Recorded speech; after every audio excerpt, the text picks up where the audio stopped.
right, here we go. Okay, so quick recap then. You guys have been in and out of the Hill of the Sleeper. On your way in, you pass a number of chambers, each containing some sort of oddity. One looked like just a swampy mess. Next one looked like it had a throne-like room, chair in it. The third one looked like it was some sort of operating room with a big table in there filled with herbs and medicines. You passed by a couple of dwarves, or a few dwarves actually, who were trying to get into this vault. But every time they tried to get in, bash their way in, they would end up being paralyzed and helpless. Um, they, you convinced them to tell you what was going on with Hirlanon, and they instructed you that Hirlanon had gone up ahead, and that their deal was they would help Hirlanon get into the Hill of the Sleeper, get this far. The dwarves would lay claim to whatever was in the vault. Unfortunately, they couldn't get in, and Hirlanon would get whatever he was looking for. So you climb past the dwarves and into the room of snakes, where one of the dwarves accompanied you, promptly died. You see the remains of another dwarf up there, and you realize that Hirlanon was basically using these dwarves as meat shields to get himself into this room. Moonstalker bravely entered the room to clear the debris blocking your entrance into the room with the sleeper, and in that process was gravely wounded himself. However, through his sacrifice and with Zurich's help, he managed to get into the room without much or further injury. However, the two dwarves are dead. The one that was already dead and the second one that went up with you. After entering the room, the chamber, the sleeper, you find Hirlanon, who is struggling, it seems, to find a way to get access to the sleeping woman inside this crystal casket. He implores you that she must die. His reasoning being that if he is able to find her and you are able to find her, then surely the enemy will be able to find her, and the information that she has is too important to fall into the enemy's hands. So she must die. You, unfortunately, not unfortunately, but you decided that he was wrong, and you swore an oath not to kill her, not to wake her. But with the key, you managed to subdue Hirlanon. He's vastly outnumbered by all of you, unable to really resist at all. And you opened up the casket and administered the potion that would ensure that the sleeper would remain asleep. Then you debated what to do with Hirlanon, whether you should kill him, as Orla had expressed interest in doing, or let him go, let him live. You really didn't know what to do. You didn't clearly trust him, but you didn't want to kill him. So Goldie hogtied him, and you guys decided to leave him there. You closed the casket, locked it up again, had a very touching moment with Orla, where she seemed to be coming around and expressing interest in the Shire and Hobbit folk. And you quickly retreated back out of the Hill of the Sleeper, and as you emerged, recovering the two paralyzed dwarves and the one hiding in the stairwell, you emerge only to realize that Orla is no longer with you. And when Ghostbird demands that you return the key to him, you are unable to produce it. And that is where we'll begin tonight.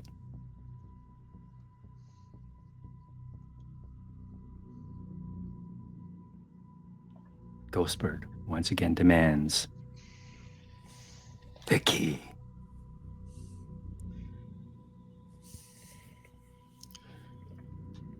Can can we turn from Ghostbird and Huddle? Oh, God. As he Uh, grips his spear tighter. Ghostbird. And Turk is like honestly shaken to not find the key on him. He double checks. He looks over at Goldie. Goldie, did we switch the key? No. Yes. No. I hope. I was No. not close to you. I was holding Hurlin on's ears. Yeah. Ghostbird. It's got to be. It's still got to be inside. Then somebody must have stolen it from me while we were inside, but not anybody here. And he asks, who remains inside?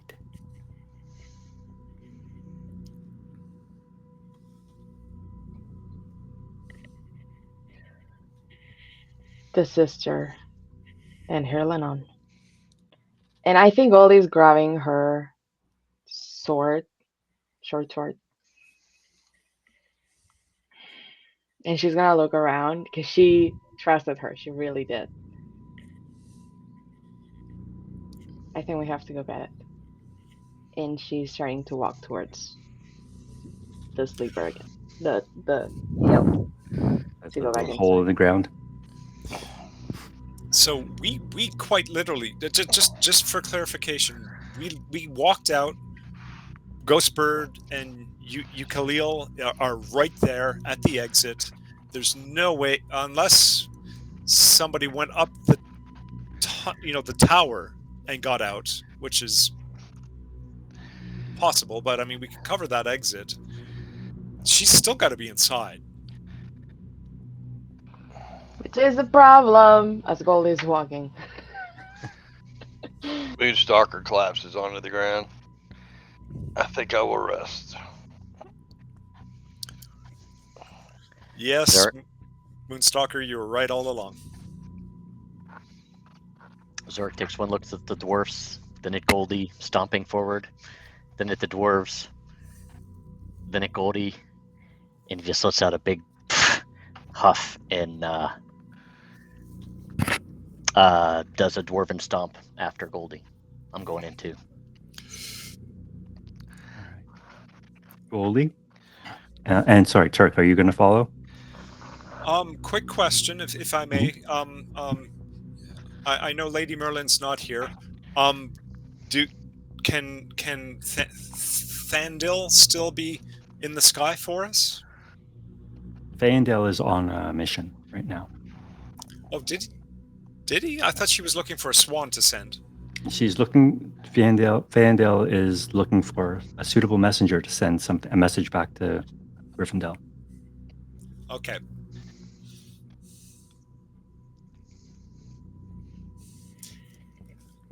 I don't want to split the party, but she's going to try to get out the tower. All right. We need to cover both exits, both known exits at least. What do you think, guys? Or party? I'm watching the other sister and seeing what her reaction is. Mm. Ooh. Zurich Anna. isn't thinking; he's just following Goldie. Anna is stepping forward actually, and says, "Our priority is to get these documents to my master.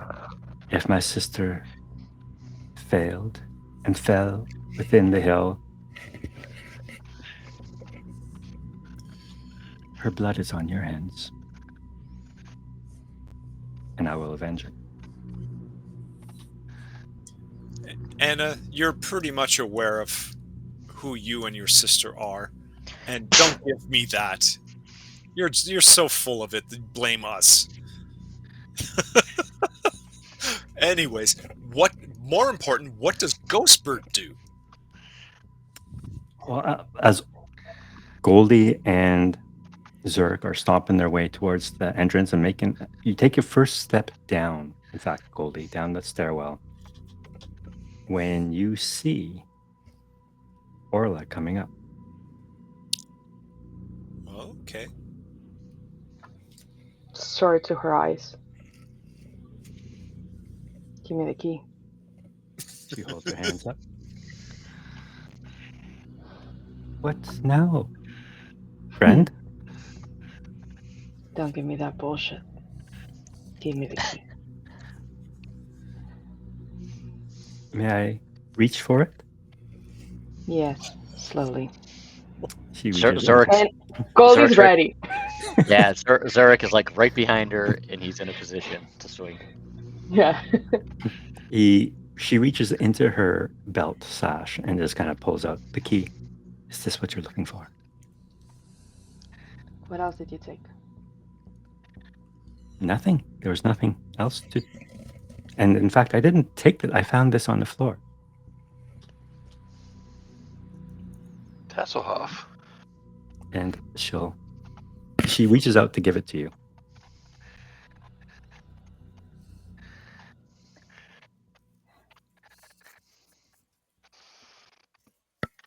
Can I see her weapon? Can you see her weapon? Mhm. No. She hides them. I will hand it back so someone can give it to Ghostbird. No. Hold on. Not doing that. Not doing that. Don't give it to We're going Zurich. back He in. can't hold on to anything. I don't know if Goldie's what's to us right now. We're going back in. We're going to check what you were doing behind us. Damn it. I can Yeah, tell I you don't what I trust did. you. I have nothing to hide. What did you do? I killed Hirlinon.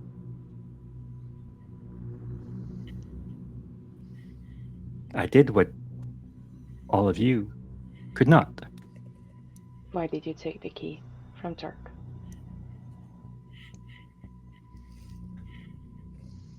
Well, it would seem there are secrets being withheld.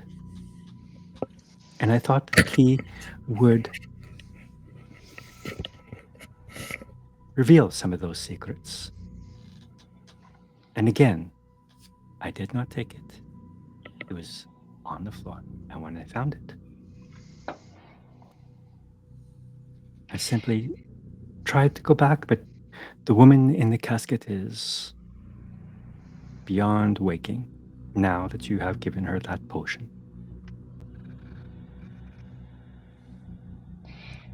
Did you try? Did you disturb her in any way? Zurich will holler over Goldie's head. I did try.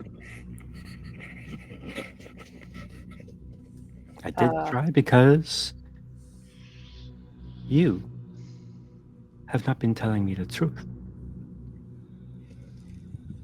You have a secret.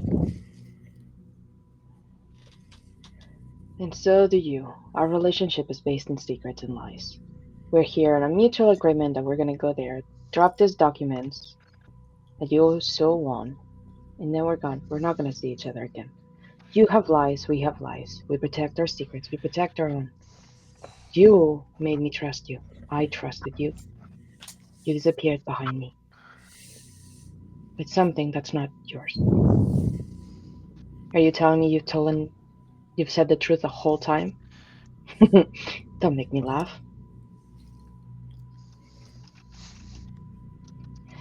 Can I insight check her? Yeah. I don't know why I do this. Mm-hmm.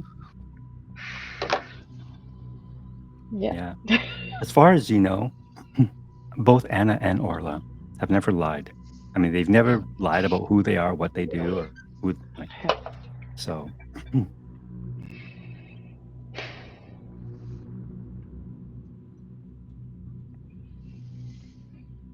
Everyone tells me not to trust anyone.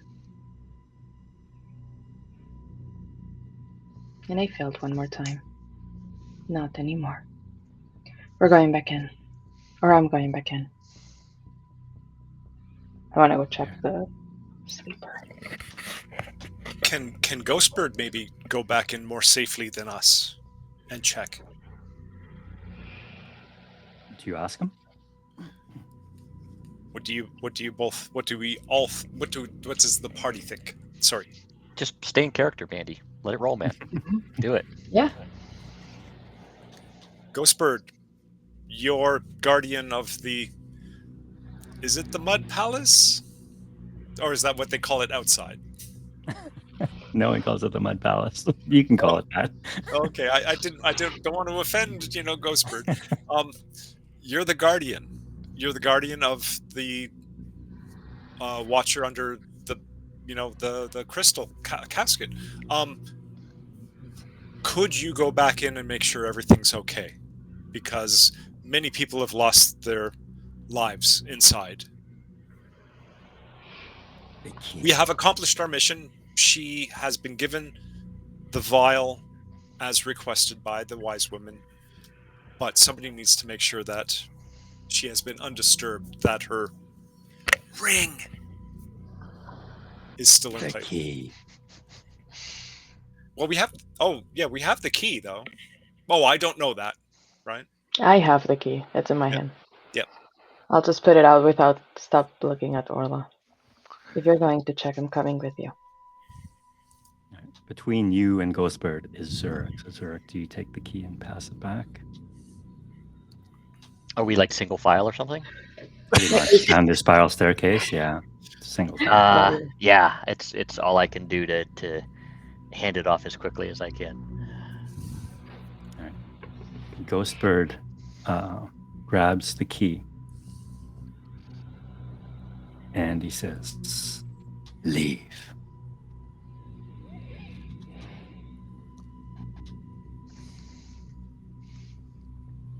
Will you be going forward on your own?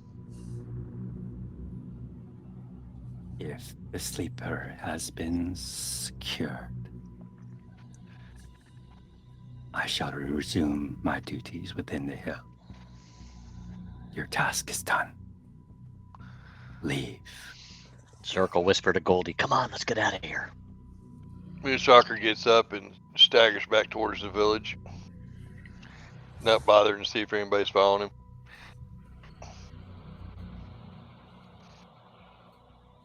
Without putting the sword away, Goldie will back up, still looking at Orla. Orla still has her hands up. We are not enemies, little one. But I must know the truth.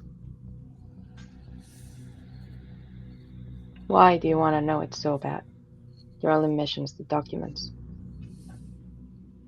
Let us talk in more private settings. As she glances at the dwarves and Ghostbird. I'm gonna get out of the stairs and let her walk in front of me, and I'm gonna walk behind her the whole time. Okay. And as soon as you get out, Ghostbird, like the wind, just dives almost headfirst into this hole, and he moves so quickly.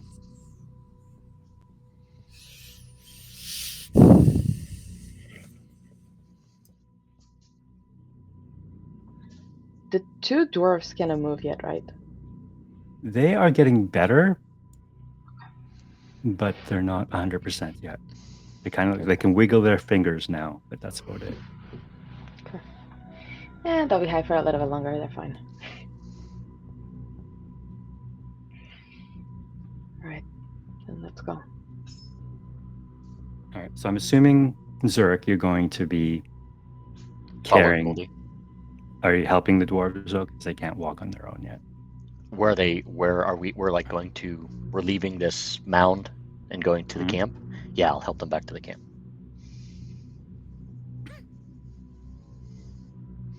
All right. So as you are walking back towards the village, it's just quite a ways away. It's almost like a full day away. Back towards where did that go? Swantown. So here's the question that I have for you. I'm going to bring up the map here.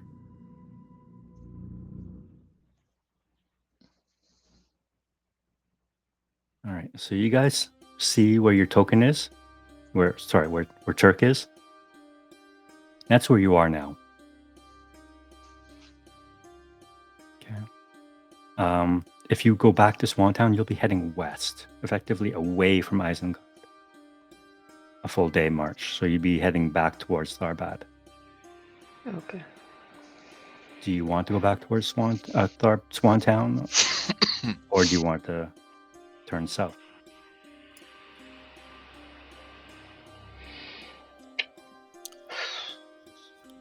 Zurich, Moria is within sight.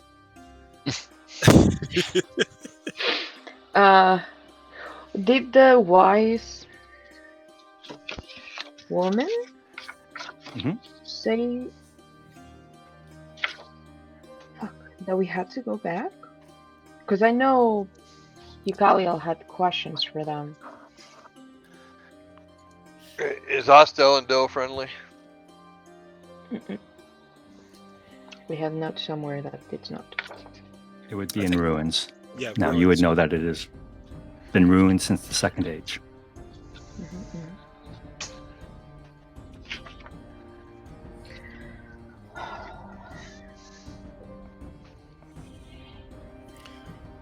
So the easiest Do we know way. how? I'm sorry. Go ahead, Goldie. No. Yeah. What were you gonna say? No. I was just going to say. I mean, we got to go to Isengard. So. Is Swantown a safe space? It's not, right? But we could. It could be considered safe, depending on. Yeah, probably.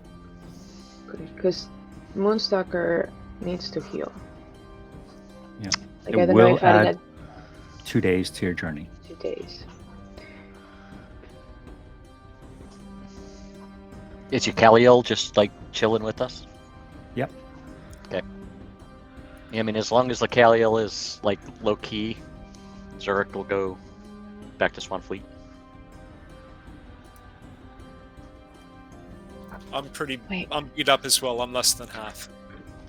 How long has it been since, like... Yeah, so how long has it been since we left? I think I have a date. I meant to put the date up. I don't know where my stuff is. You guys, it's still going to be very tight for you guys to get to Isengard and then to Londare in the time frame that Gandalf Okay. asked you to go. Can we use hit dice on the road to heal?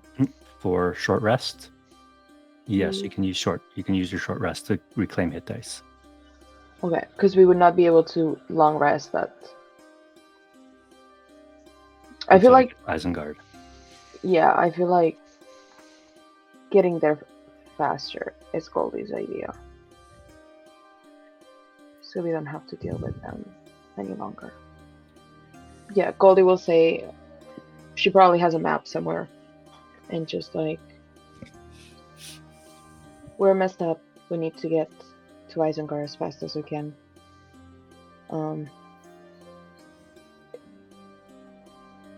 Do we know? And I'm gonna ask. Moonstalker, you're from this area, aren't you? Or are you from up north? I'm from across the river. Okay. Well, then you might not know, but do we know if this area is safe-ish? No, it is Make not an- safe. Yeah. Either of you can make an old lore check. Okay.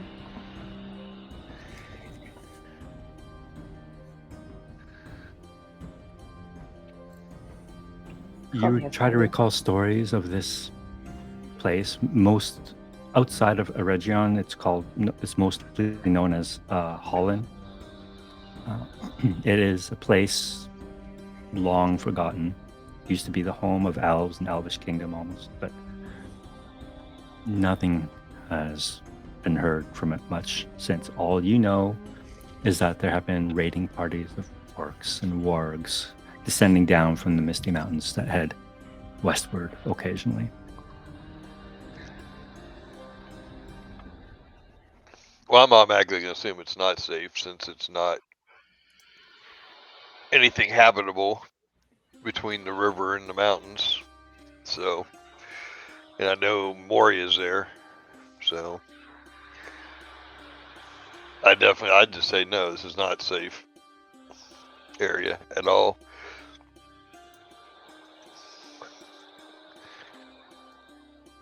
Then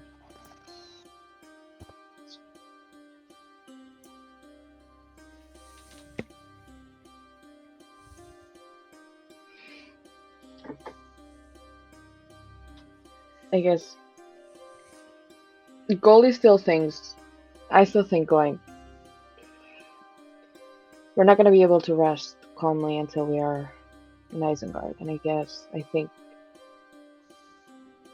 being faster could be better, but I've been wrong before, so. Nope. Going south is the Okay. quickest.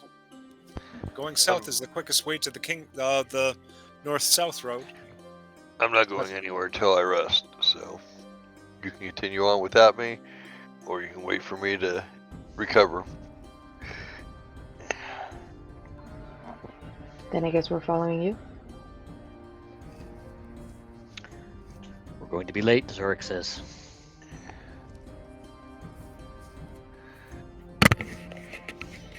It's okay. I'm sure Gandalf has been late in the past too. Visitors are never late. They always Is it? arrive when they mean to. All right. So in order for you guys to regain or try to use your hit dice, you have to rest for 8 hours. And you can do so in Swampfleet, in these marshes. It's not going to be the most comfortable place to rest. I will say we should get either to town or out of the marshes because the otters have been very insistent. And once Ghostbird's gone, I don't know. Well, Swampfleet- we Same. how long will it take us to get out of the swamp here? Probably a day in any direction because you're right in the middle of it.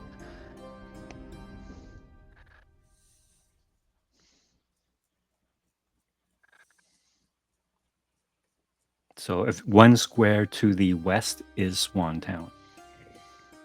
And that's going to take you the better part of a day to get there, yeah. I'd rather. I mean, we're gonna have to go a day either direction. I'd rather go back to Swan Town, and maybe the healers could help heal us up faster. Yep. Like I mentioned, I'm less than half as well. I don't have the strength to do more than get to Swan Town and then rest. So All right. So it's decided then? Swan Town? Yep. Not a necessity. and I will Right. look at Anna and give her a dirty look that like I don't want to hear anything out of her mouth. As you tighten your bandages All right. tighter. Who's going to lead the way? Because Ghostbird's not with you anymore. You guys are not terribly familiar with this maze of swamps. I guess I'm gonna have to. We don't have a choice. All right. Nature check. And no, it'll be a travel, I think. I would like to assist. I do have some. I know not this swamp, but I do have some map reading and nature and swamp experience. That's where I'm from. All right. I'll go ahead and roll with advantage then.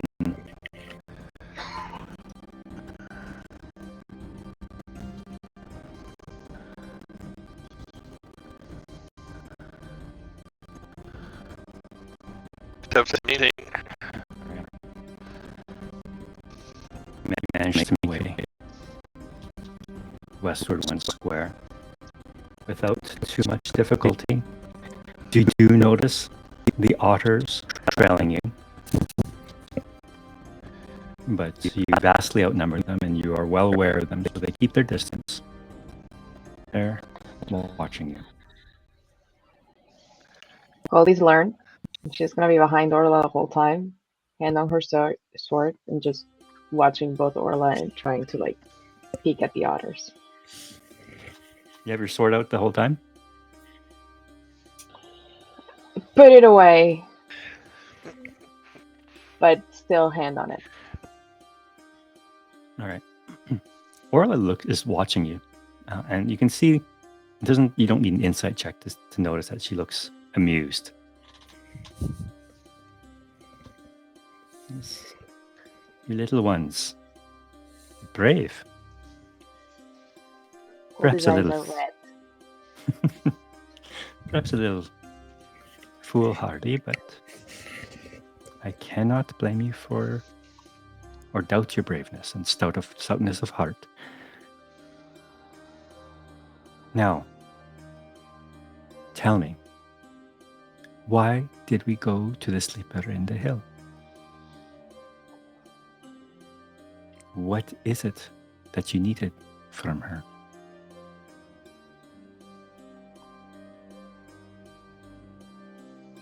You know, the truth is I don't know. We were tasked by someone more important than me, more important than you, to come and see what was going on here. We came.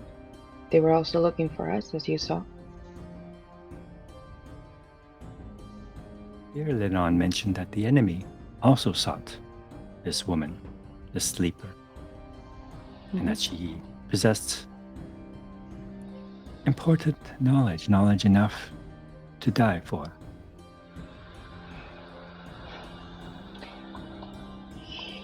What do you know about her, Lennon? I know that he is dead. I really hope so. He tried to manipulate us, just like you and your sister. There's no manipulation here. I am asking you point blank. What do you know? You want the truth, Orla? That is all I've ever asked for. I don't know. Everyone's in danger. My brother was in danger. I was happy. I could trust people. And then I got out of home because I thought the world was big and exciting and it was fun. And I tried. And then someone lied to my brother and he almost died. And these people helped me get him back. So I owe them and I'll be with them. But as you know, as I can see in your eyes, I am no one. I am nothing. But I'm going to try my best so that doesn't happen to anyone else. You cared about your brother. So do I. The thing is, I've learned something from you just by watching you. Is to not care. But you are mistaken, my little friend. You and the smelly one over there.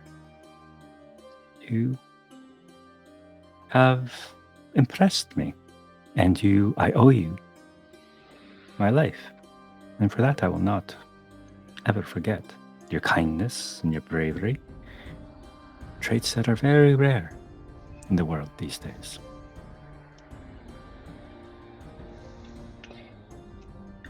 Everyone keeps saying that. And everyone keeps saying that we're brave and we're strong and we're surprising them. But time and time again, people betray us. And we get lied to. I don't think Turk dropped the key. And keys don't get feet and walk off pockets. I really wanted to trust you. And I don't know where I've gone but wrong. But I'm not gonna make this mistake again.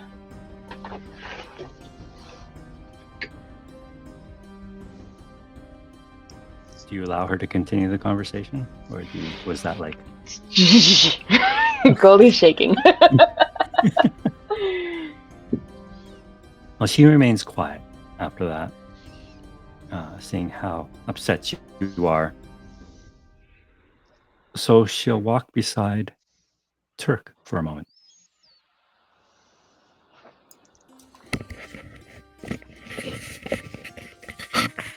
I believe your friend is a little upset with me.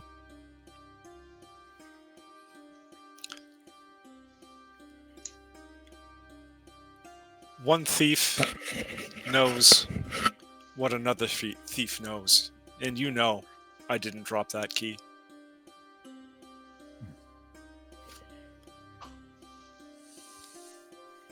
It's strange sometimes how things happen.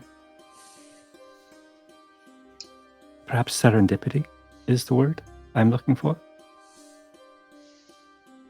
You leaving Hirlinon back in that room by himself, knowing full well what I am and what I wanted.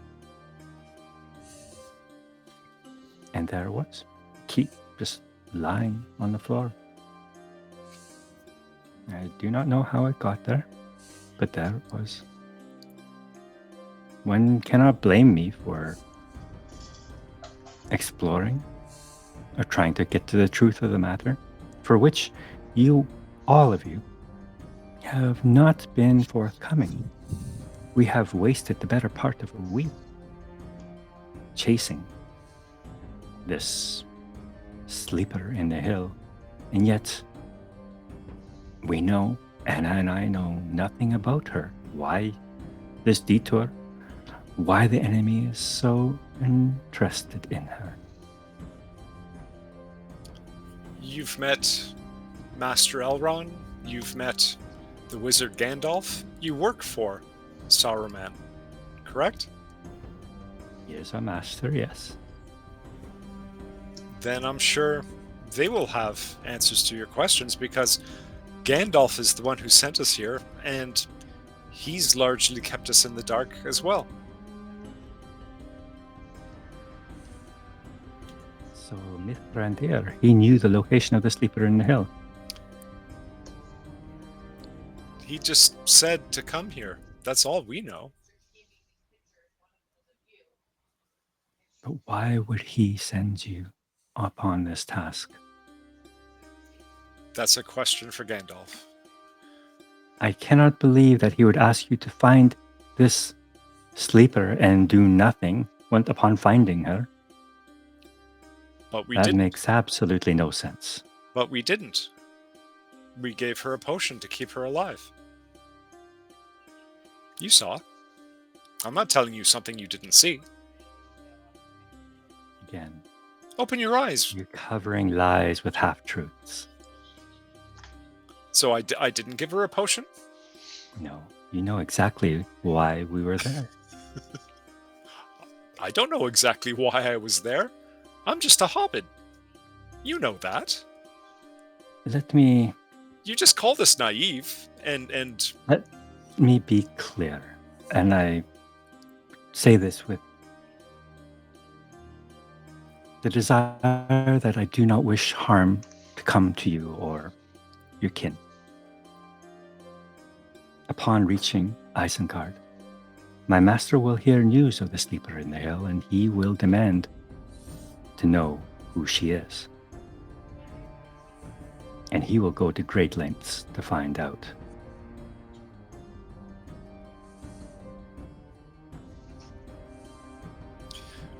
so what are you saying? You're speaking like Saruman is like Herlanon. No, nothing like Hirlinon. My master is powerful. The master of their order. And he seeks ways to keep the enemy at bay. And if this woman is of such importance to the enemy, he will know of her. And he will go to great lengths to find out who she is, what she knows, and where she lies. Yeah, I agree. Just like the information that Gandalf should know as well. I'm sure Gandalf will tell him everything he knows. He's part of the council, as far as I understand. I mean, I understand very little. I'm just a hobbit. Can you make a deception check for me, please? With advantage, because you guys are I in on this haven't lie said together. I haven't said anything to deceive her.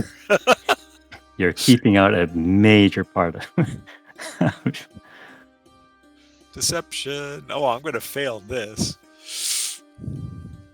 And I guess nobody else is around to kick in and help. No. Oh no, I said you have advantage because Goldie's giving her the same spiel. Oh, I see. So just roll again. Yep. Da, da, da, da. Oh, 12 this time. Very well then, keep your secrets. It is, I can tell you, it would be far easier if you told me now, before you stand before my master. Will he hurt us? Would he try to hurt us? To try to say something that we don't know the details of? If you know something that would aid in his fight against the enemy, and you withhold it from him,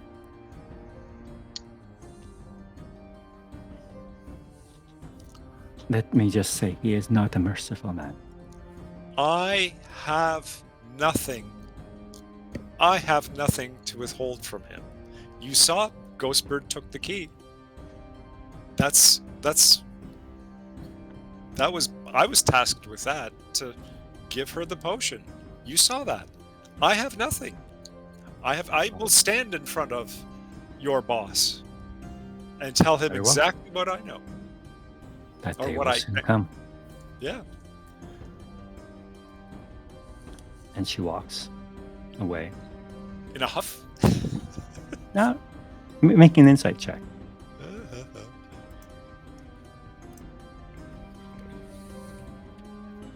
20. Now I get a 20. You can clearly see she's disappointed.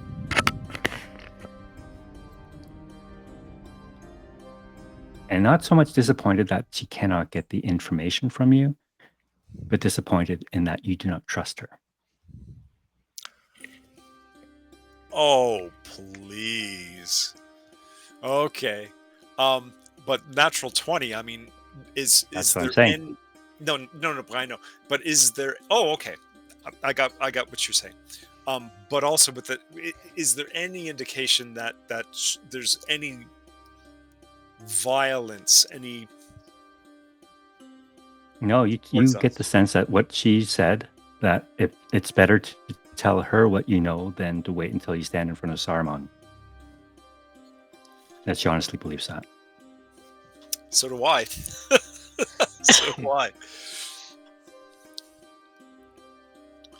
So are we at Swantown? Not quite yet, because she Not quite. has more people to interrogate. Zurich. Ah, You're next, buddy. Good luck. you'll get nothing out of me.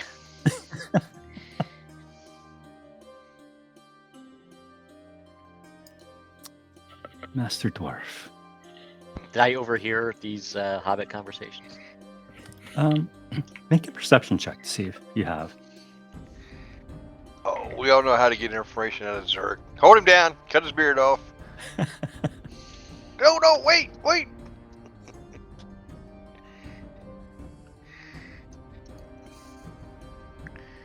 Yeah, you would have caught most of it. You got the gist of conversations.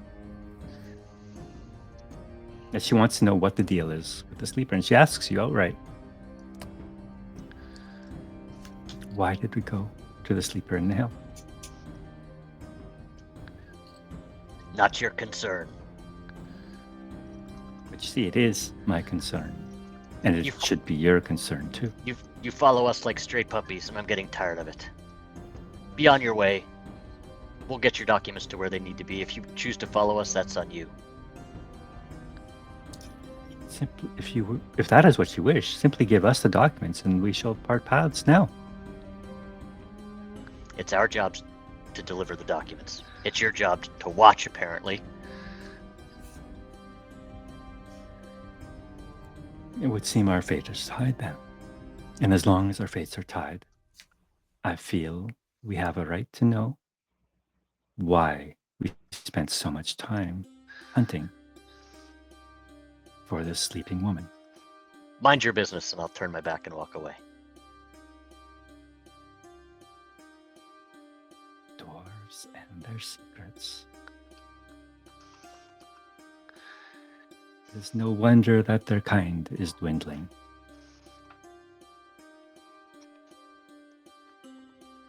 She falls back a little bit and turns to you, Moonstalker, and says, "Do you require assistance?" I'll get assistance when we reach Swan Town from the healers. Of course. You, perhaps aside from the Master Dwarf, are built for this type of work in this terrain. But tell me, you had a note in Tharbad delivered to you with the name Hirlan on it. This is not a coincidence that we met him here at the Sleeper, the Hill of the Sleeper. You are somehow involved in this, as are your friends, but they refuse to divulge anything. You know what I know. You know more about the note than I do. I did not look at it, and you know that. I do. I have no idea what Hurlanon's connection is. I don't even know who Hurlanon is before we met him. So why do you risk your life for such ventures when this is not our quest? I'm here protecting Lady Calliope. Nothing more, nothing less. So if Eucaliel would take you to the depths of Moria, you would follow her? I would lead her.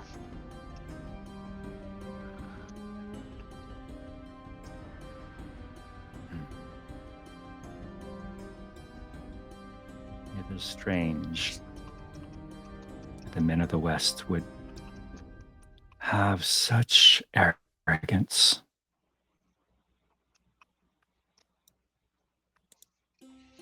She turns away from you, and she clearly doesn't attempt to hide her disdain. She doesn't like you. I don't like her. So it gets even. All right. So the rest of the march have no honor, so you make your way back to Swantown.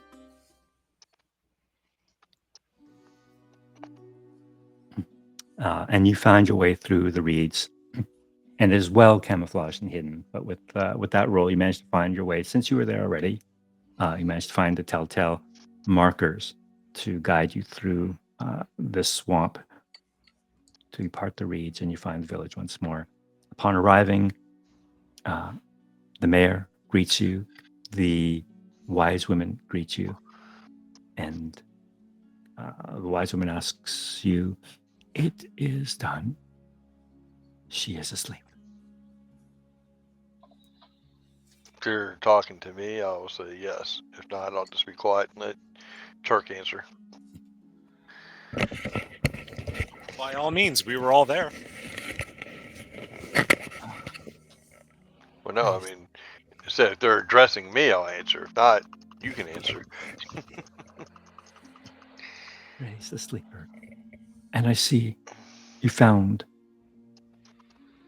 some of the dwarves that desecrated our sacred place.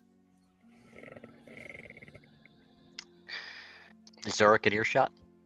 Mm-hmm. They were deceived. Deceived how? They By man. willingly entered. By man, once again.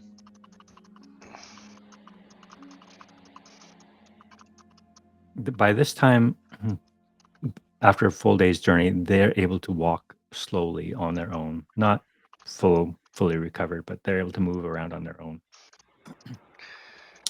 Oh, And sir, go ahead. I said, well, they were thieves and robbers. Justice is yours to dispense.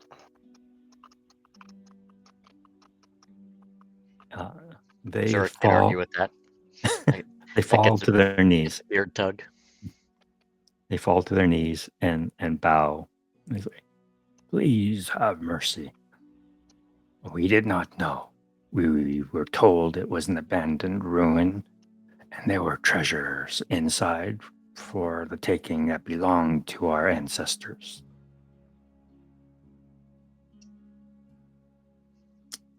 And the wise woman gently helps them to their feet again and says, "We shall heal you of your ailments as she looks to you, Moonstalker and Turk, rest here. But justice must still be served, and any other circumstance, the two of you," as she looks at the dwarves, "should be dead."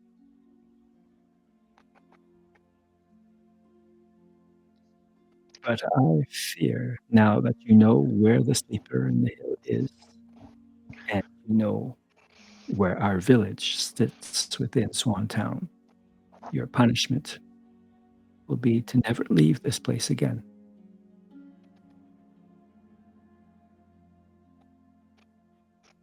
The dwarves look at each other, but they solemnly accept their fate. And she turns to the rest of you and says, "Come and bring your wounded and weary, and we shall tend to them." Thank you, lady. And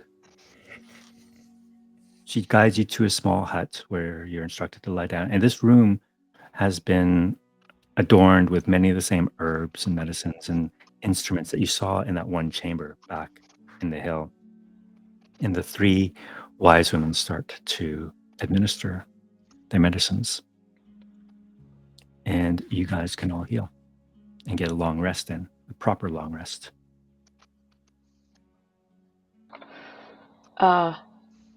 Two questions. Mhm. The dwarves we know are from Tharbad, right? They were from Tharbad. That's what Okay. they were told. Then as we're following, I'm gonna stop next to them.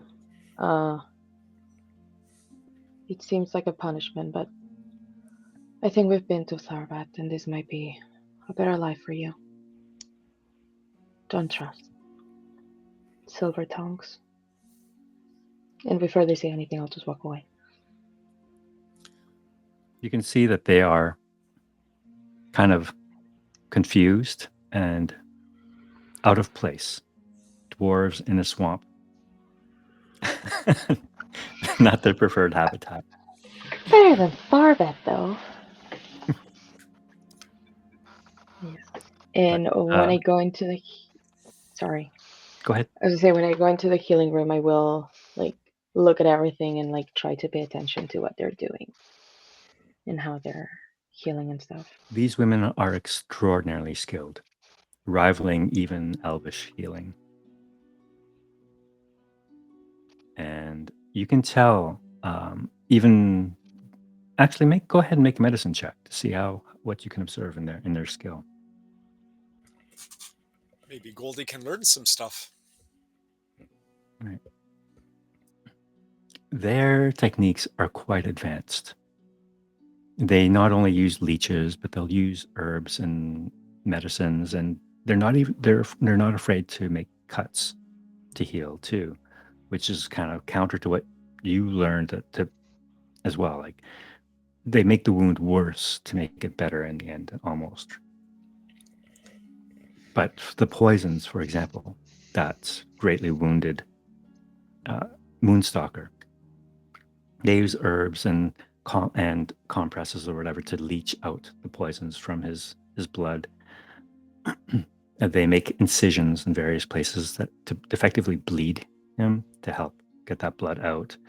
He might feel weak for a day, but it'll allow him to heal faster. And you can tell based on just what you see here that if they were back in that chamber, that operating room chamber, their skills would be magnified even more so when they have access to all their proper stuff. That's actually good to know.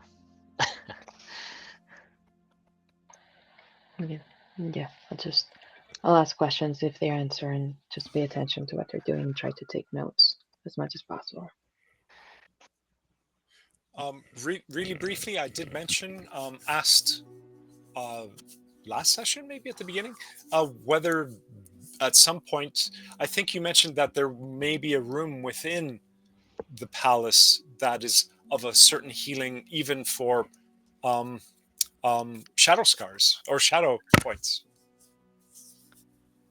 You ask the wise woman, and I- she replies, "Yes, indeed. There is a chamber within the Hill of the Sleeper that allows one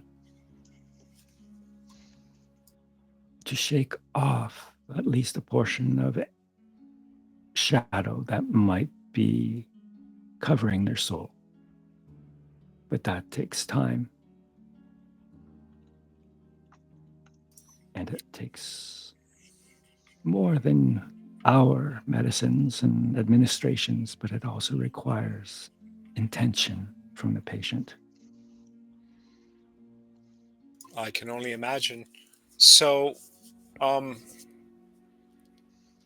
to use a modern word, would you like to hear what happened inside, where we went, what we had to do? Debrief us? All I need to know is that the sleeper is safe and that Ghostbird is once more protecting it. That is all. Oh, yes, we saw Ghostbird go right back in. That's for sure. If I describe the rooms that we saw on the way to giving the sleeper the vial that you asked us to deliver, which room would be the healing room for against shadow?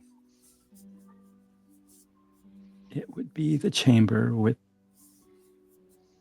much similar to what you see here, Okay. filled with herbs and leeches and a table and instruments and whatnot that would allow us to administer our healing. So, if my memory is correct, that's the room before we came upon the dwarves who were trying to beat the door down. Yes. Okay. Okay, so let's remember that one, guys. Well, thank you very much for your healing. It is very much appreciated. It was a risky undertaking, but we were successful. You have all heard the judgment and sentence passed upon the thieves and would-be thieves and robbers. I would ask, as you leave Swantown and Swanfleet, that you keep knowledge of this village and the sleeper in the hill to yourselves. And she says this to all of you as you're kind of gathered before you leave, including Anna and Orla. If you cannot make such a promise, you cannot leave Swanfleet. I would give my life to protect the secret. Zarek nods and tugs his beard 3 times. And how do we do a rest? Good Oh, question. I don't see the option for that. in alchemy? I don't know if you can do it in alchemy. Give me a second here. Yeah, no problem. Didn't mean to make your life hard. No worries. I think all you I'm need. looking for a button to click, and I'm not Yeah, seeing one anywhere. there's no button. Unfortunately, I think you just have to put your hit points back up. The full. There's no spell slots or anything to recover here. So that's really all there is to it. All right. No problem. So, Thank you. what do we recover? The whole. All your hit points. Okay. And you have, if you have an exhaustion, that goes away too.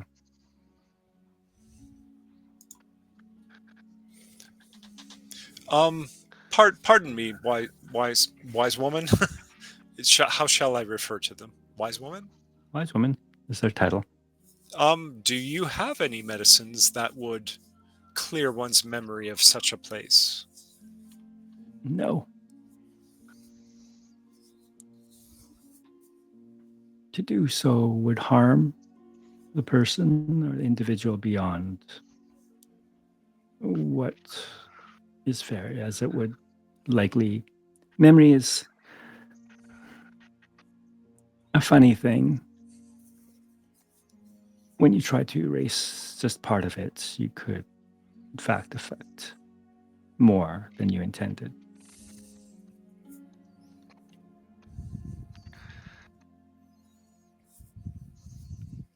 Be fun to slip some of that to Anna and Orla.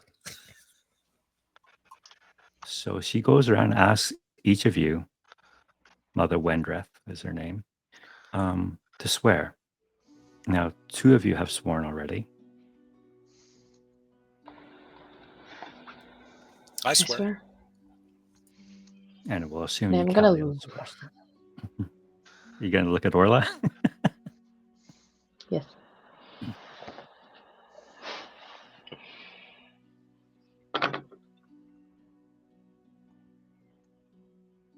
Orla speaks for Anna. Like Anna's just kind of staying quiet until Orla says her piece.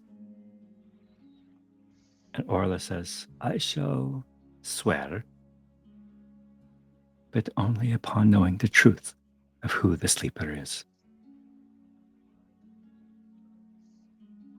How do we get the hit points to stay up? I'm doing it through the slider bar, but it's not staying. Oh, you have to hit the white check mark at the bottom after you do it. Otherwise, That's it. Thank you. Yeah.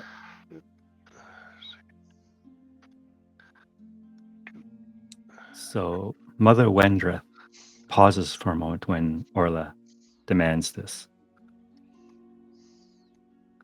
And she says, She looks to the rest of you. Noble souls who have risked their lives in service of the sleeper.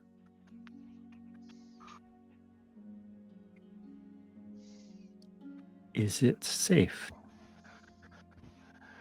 to dispense this knowledge?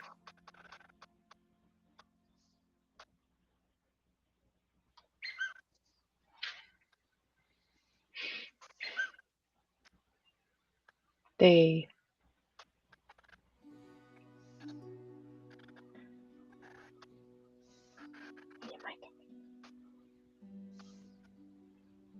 Tell them who you are. Who do you work for, Orla? Steps forward and says, I am a servant of the White Wizard, Saruman. And when she says that, you can see fear in Mother Wendrath's eyes.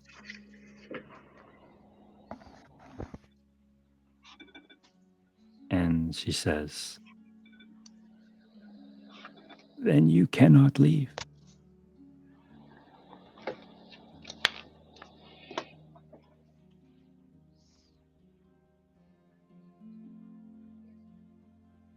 And Anna and Orla says, nonsense. The will of Saruman will not be denied.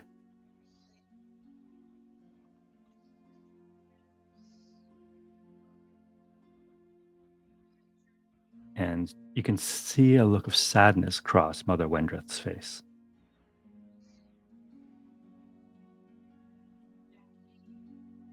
And she looks to the rest of you and says, if I let these 2 go, she looks at Anna and Orla,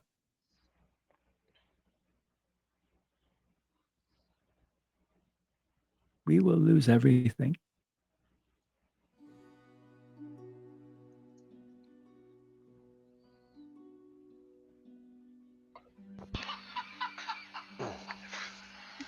Zurich will That's mutter so- under his breath, if you try to stop them, you'll lose everything.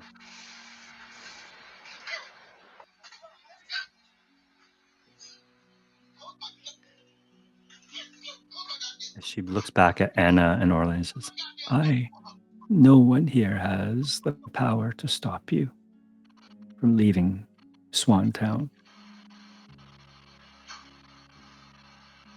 But Ghostbird will ensure you never leave Swanfleet.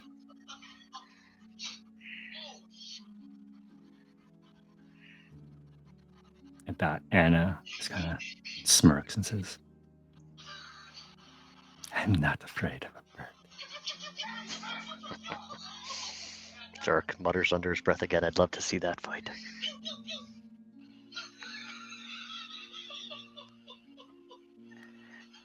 Orla turns to you, Goldie, and says, well, it seems our paths have been determined for us then. We cannot share the road any longer unless you stand with us.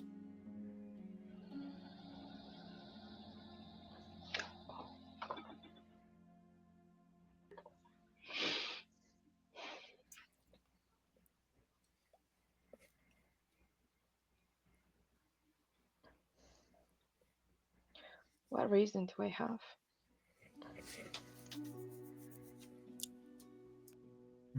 That is a very good question. I have not given you much reason to trust.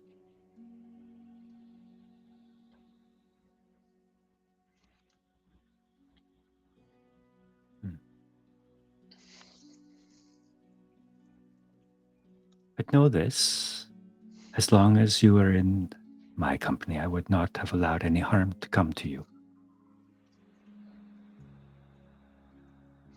Nor the smelly one.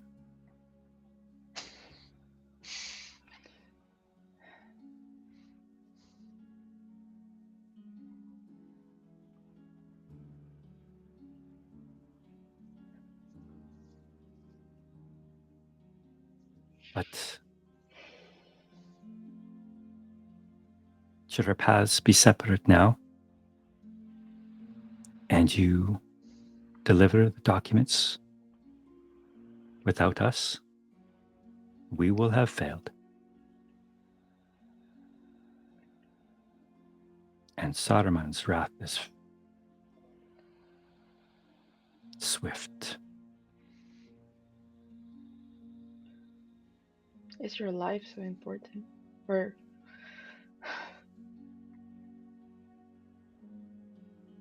why do you pledge your life to him if clearly he is entrusted? He has saved our people. He has lifted us up when all others have cast us aside. That's not true. You just have to give people the opportunity. I was giving you the opportunity. And you stabbed me. I was talking of the dwarves and of the men of the West who came upon our lands, took what they wanted, drove us from the very farms and fields that we worked into the hills, took everything from us.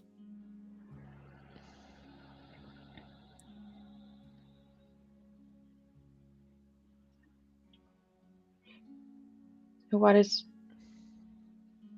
your intention now? Do the same to them. Payback. Well,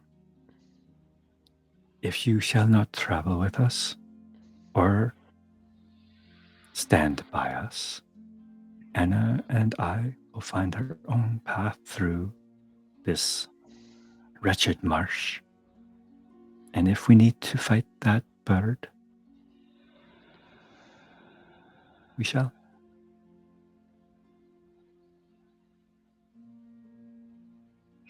Is she offering me in particular or everyone?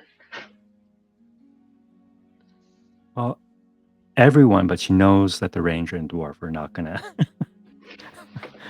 Go. go.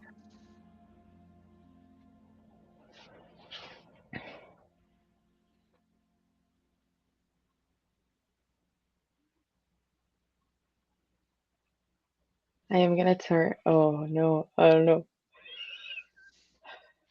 Gonna turn to Turk.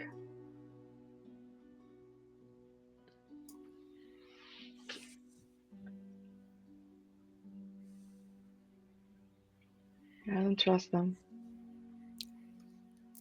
But maybe this is what the world is. This is what the times are in this world, yes. The shadow is coming. The shadow is spreading.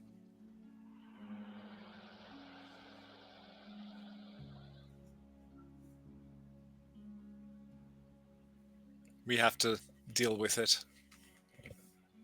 And different people are dealing with it in different ways, and perhaps by being misled or with good intentions doing the work of the shadow. So all we can do is follow our hearts and hope it all works out. If Ghostbird is meant to deal with Anna and Orla, then who are we to stand in the way? Not two hobbits, that's for sure.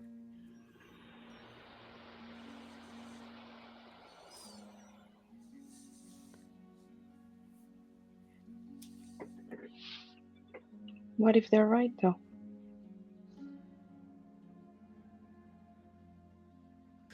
The way they're talking about Saruman, I don't know if I want to go and talk to him, to be honest.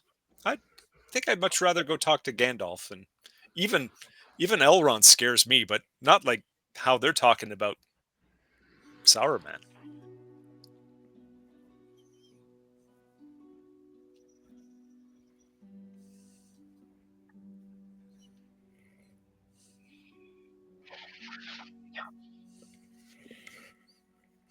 Mm.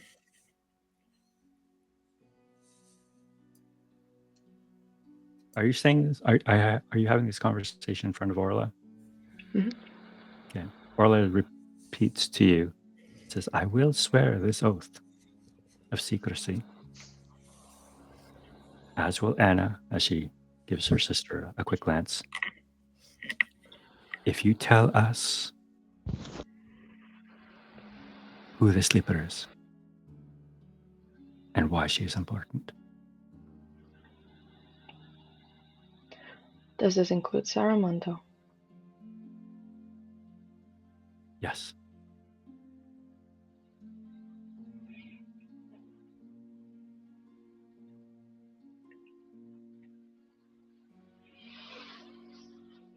And I'm gonna look at Mother Wendra. And she's just eyes wide, shaking her head no.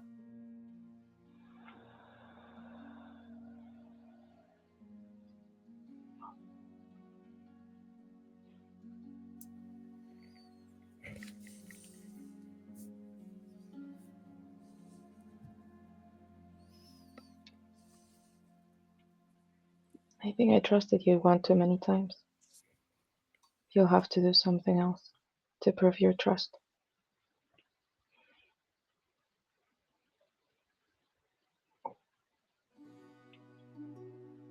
Very well.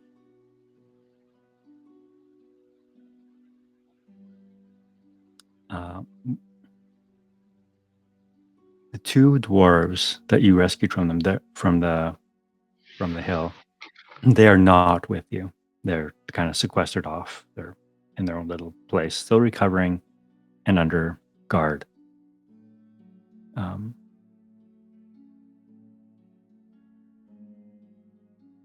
But Orla says, very well. Your decision is made. She stands in front of Mother Wendreth and says, I swear no such oath.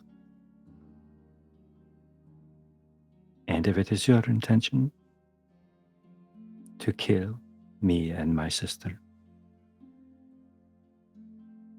then you're certainly most welcome to try.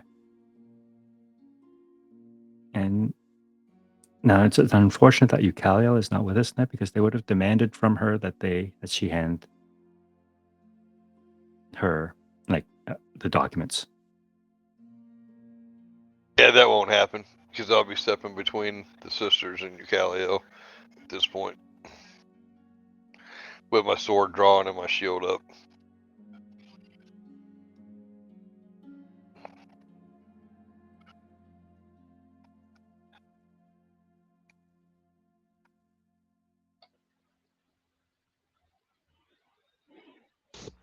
Zork takes interest, but he'll just feign concern over the documents. I believe that's where we're going next. As soon as we rid ourselves of these snake poisons. Correct? They Mother said he'll Wendreth looks kill at us. you. Says, Sorry. excuse me, you traveled to Isengard. To the one place in this world where our secret is most in danger. And although you have sworn an oath, and I believe that you will hold yourselves to that oath, Saruman is a powerful wizard. And whether you want to or not, he can take what he wants.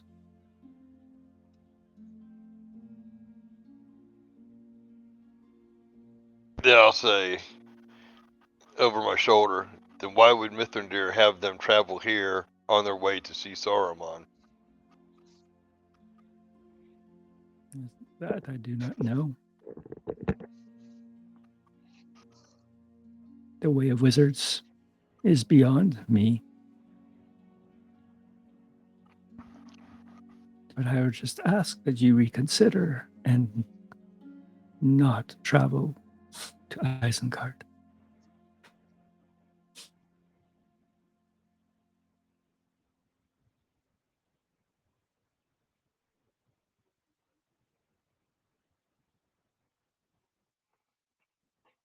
You would all be most welcome here, if you wish.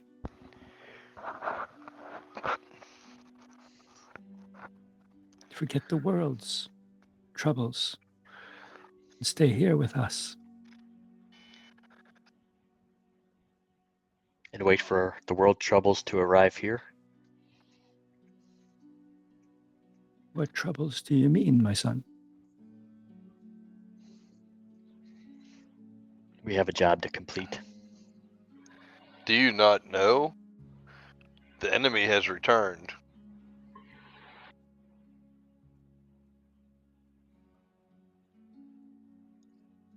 She pauses when you say that and says, it was a mistake. It was a mistake to bring you here.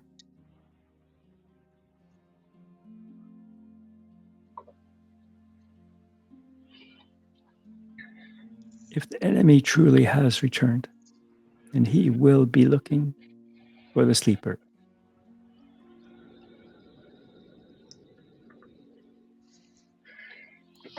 Hirlinan was here before us. You should have assumed that. Hirlinan was an agent of the enemy.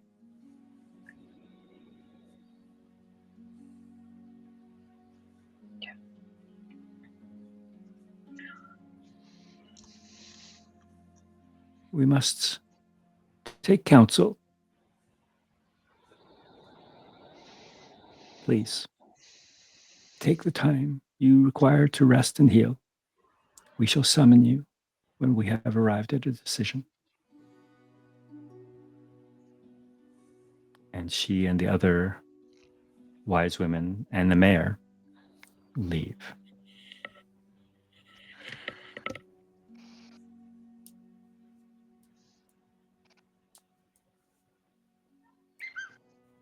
Orla turns to the rest of you and says, I don't understand why we just don't walk out of here.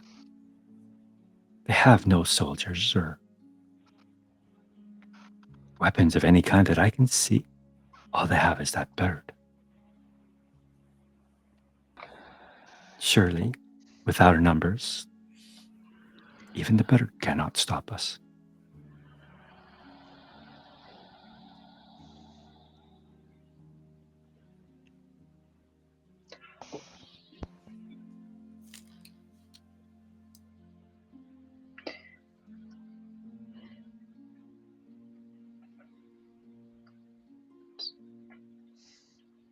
I don't know, your master.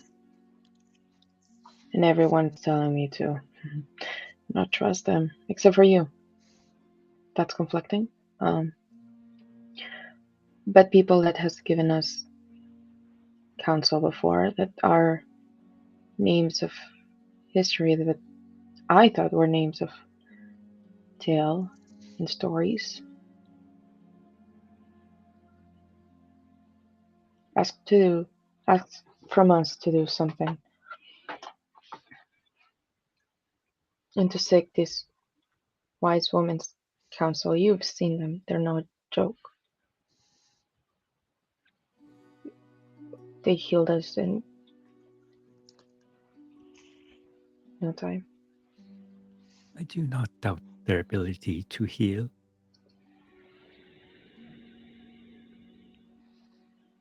But they are not fighters. They cannot stand in our path should we desire to leave this place. And as little as you think of us, my sister and myself, we have no intention of bringing harm to these people.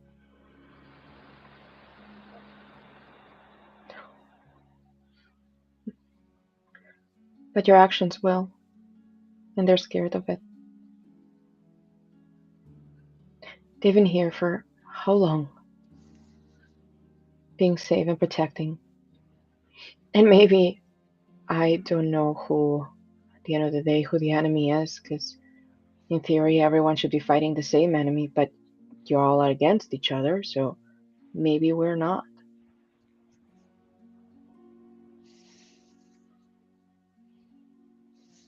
It is as your wise friend Turk mentioned, or not, or Zurich, that even the dwarf has wisdom.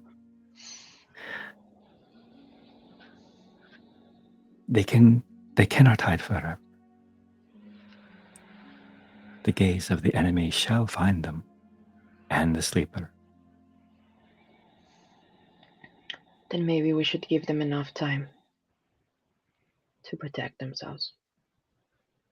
Maybe we shouldn't be the cause that they die, or that they have to hide more, like your people had to do. Maybe we shouldn't be the reason why what happened to you happens to someone else.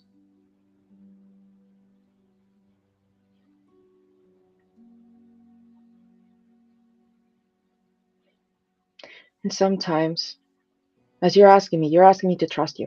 And what proof have you given us? None. You've been threatening Eucalia since the moment you laid up eyes on her, even though she saved your life.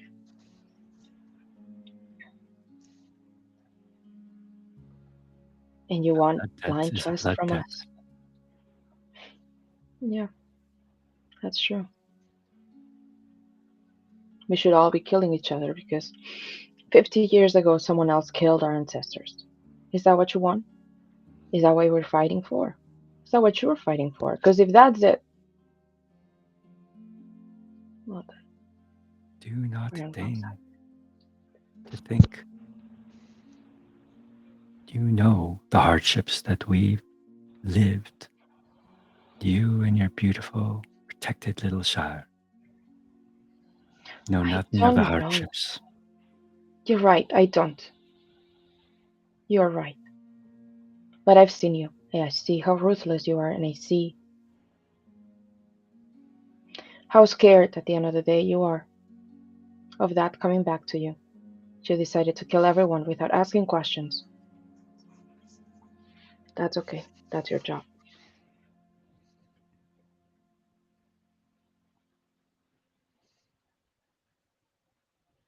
Can you make a persuasion check for me, please? With advantage.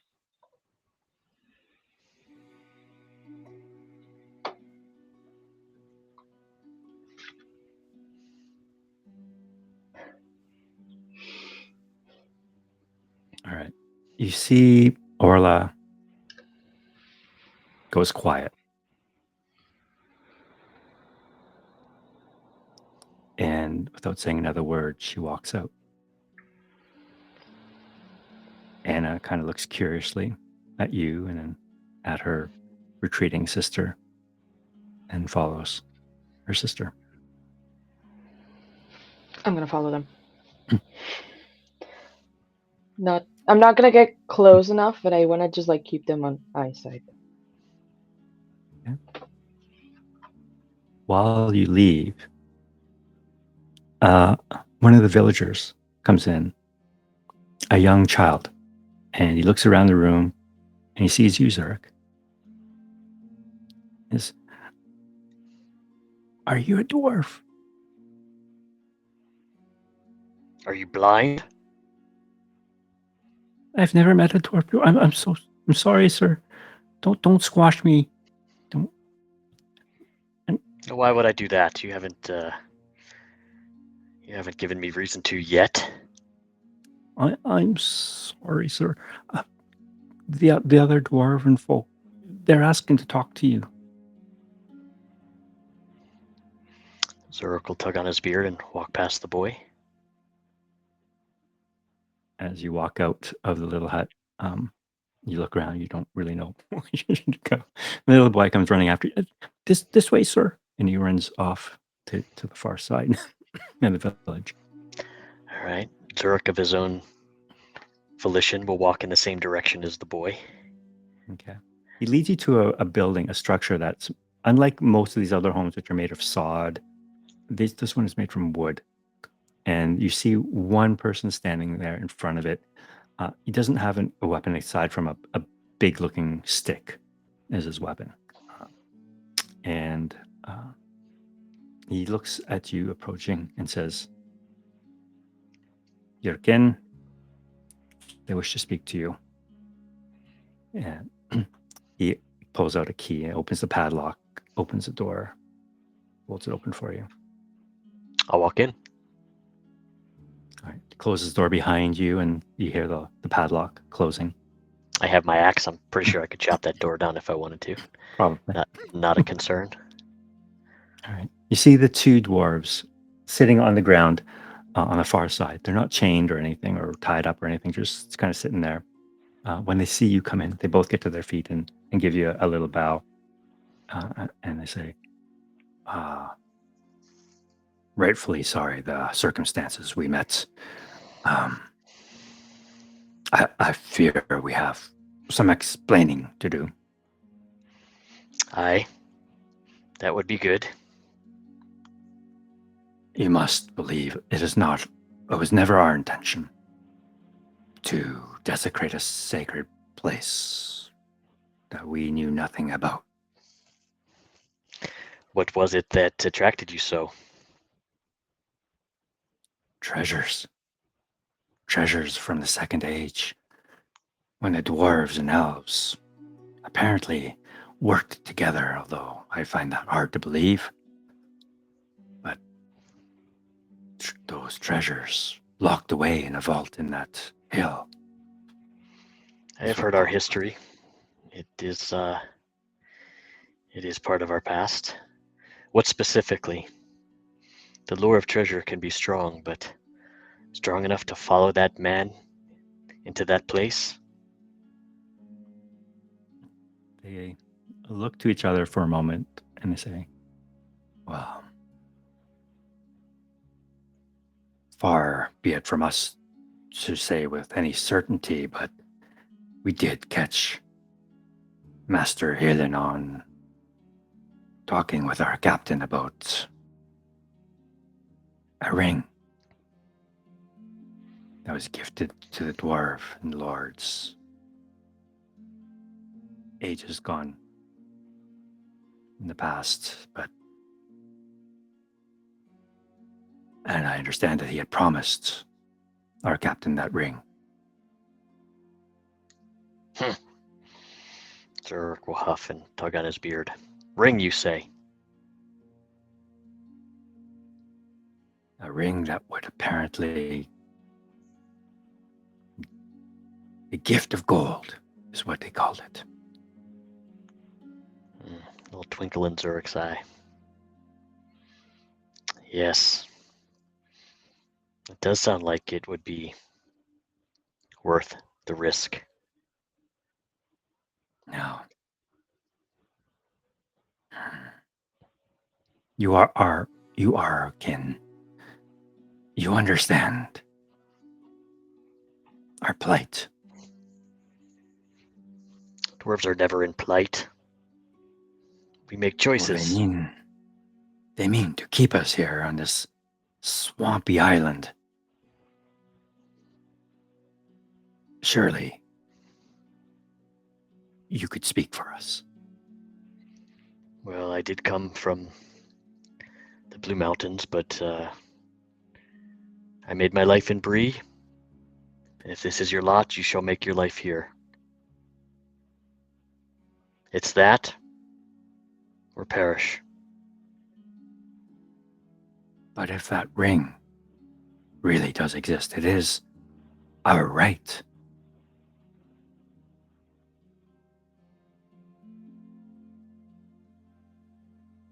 Then we must keep an eye out for it. If they hold it in that vault, they are the thieves, not us.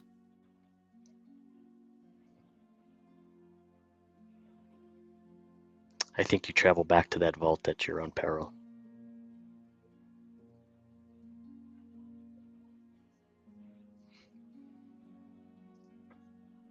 You will not help us then. Or our kin. We are kin, but you know not where I come and where I go. I have a job that I must complete.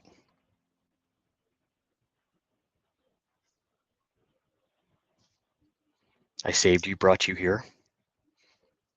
You'll follow your own paths. And if this ring, what you say is true, it shall return to us, I'm sure of it.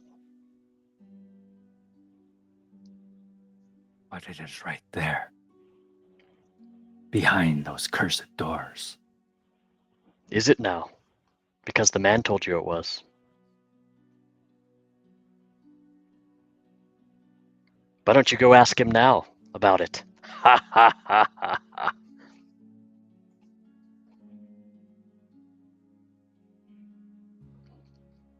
Where Sure. are you from? I told you I am from the Blue Mountains. But I And made you my have life not in Bree. So you've lived a life amongst men. You have not seen the glory of Eriador. It shall return. And my life among men tries my patience. But we shall return. No.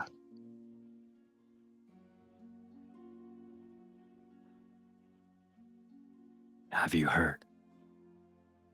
The riches lost in Moria. There is an expedition being planned to recover it. How do you know this? Now it's news across Erebor. Balin is said to be leading it.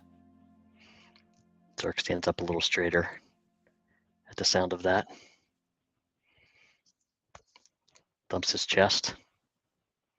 So it shall be. Imagine the great halls of Moria, of Khazad-dûm, once more filled with ale and laughter and gold beyond.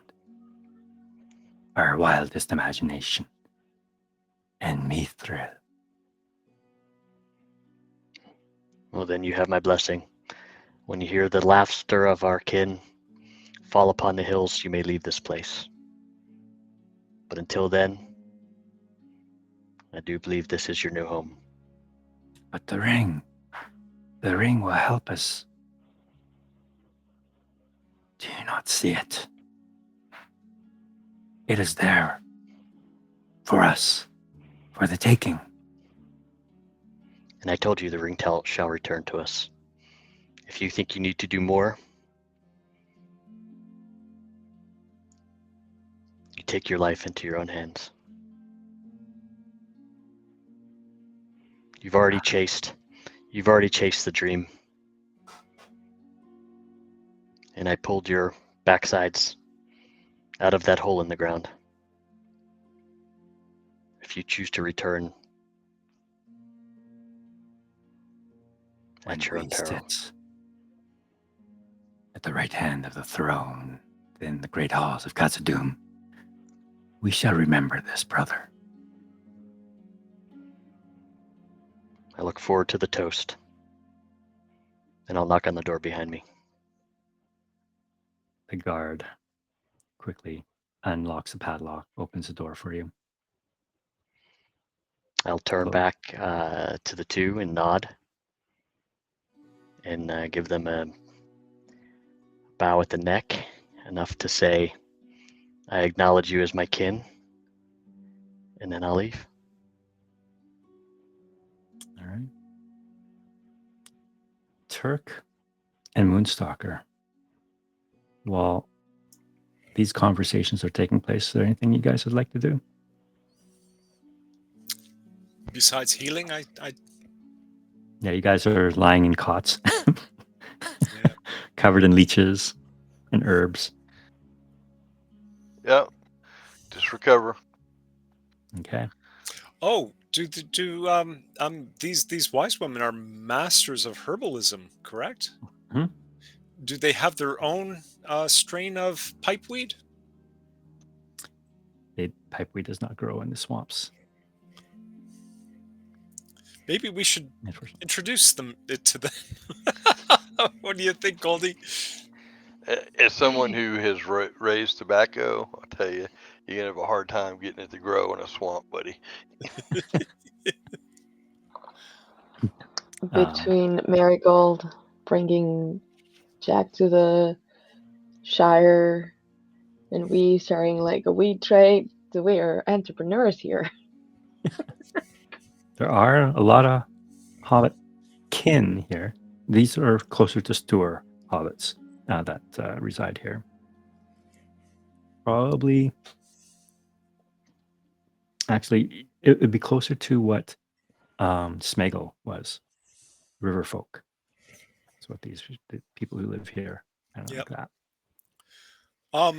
I'll just ask: is there a relatively straight path to the road south of here for us? We have to get back on our journey, our mission. Mithrandir charged us with something, and Elrond. You will most likely get lost without a guide, but we can provide a guide to you. Okay.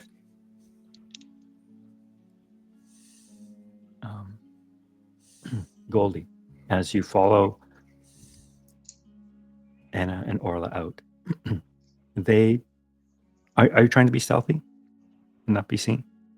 No? No, they know I'm there. I'm not gonna get close to them. Like if they want to talk, they can, but in my eyesight. Right.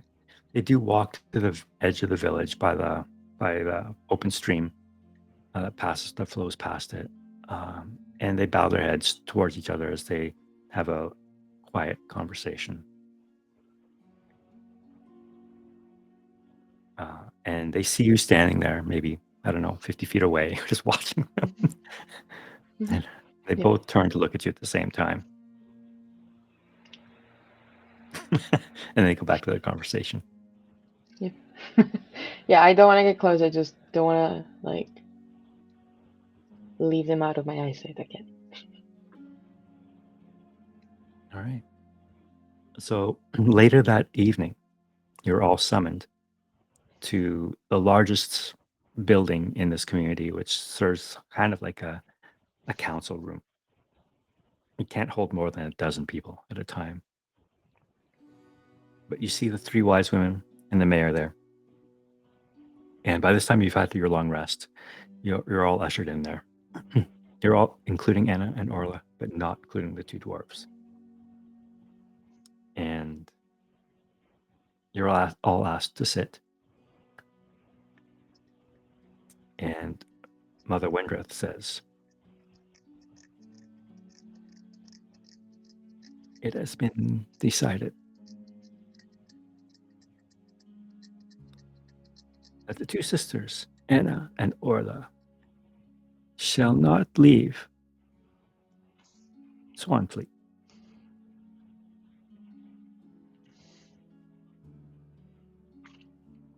It has also been decided that you, the rest of you, are free to leave. But you shall not go to Isengard. If you feel it is imperative that you must still go to Isengard,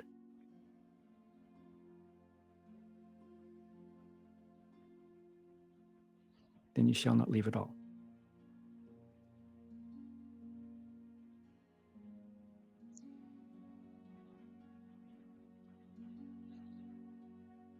We cannot risk our community. We cannot risk the sleeper.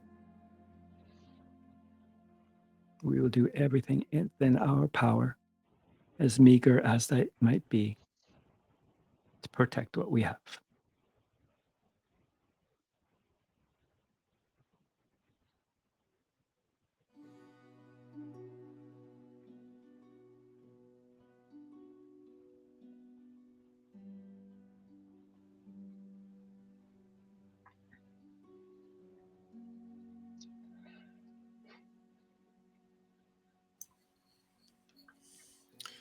You've asked us to do a mission for you. A very dangerous mission that we accomplished. And now you're telling us after the fact that you're not going to let us complete the mission that we were on in the first place that brought us near you? I mean, you've got a very narrow focus here. You're not seeing. You're only concerned with what's under your nose. You're not seeing that there are forces. Well, maybe you know there are forces. You must know there are forces beyond your village, beyond spreading beyond Mordor. I don't want to use that word here, but we have to do what we need to do. What's been tasked us.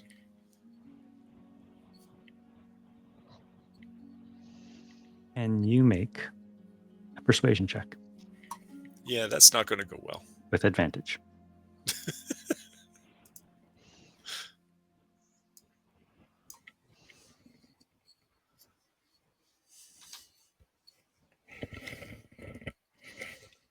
All right. Just so you guys know, you have entered the council phase. Ah, I'm using the council mechanics here. And that was the roll for your introduction. oh no, you shouldn't have. I shouldn't have said anything then.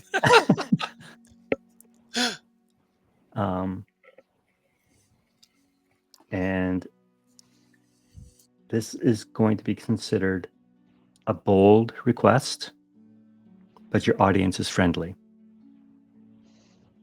All right. So in that case, just let me double check this.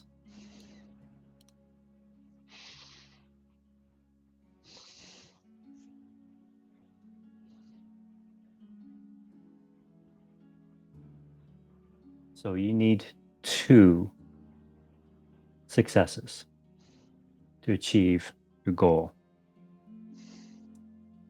Now, do you guys need to decide what your goal is before we continue this? What is your goal from this council? What do you want to achieve? In character or as a group? As a group? You guys Leave can here. it's above table. Leave here without anybody dying. Yeah.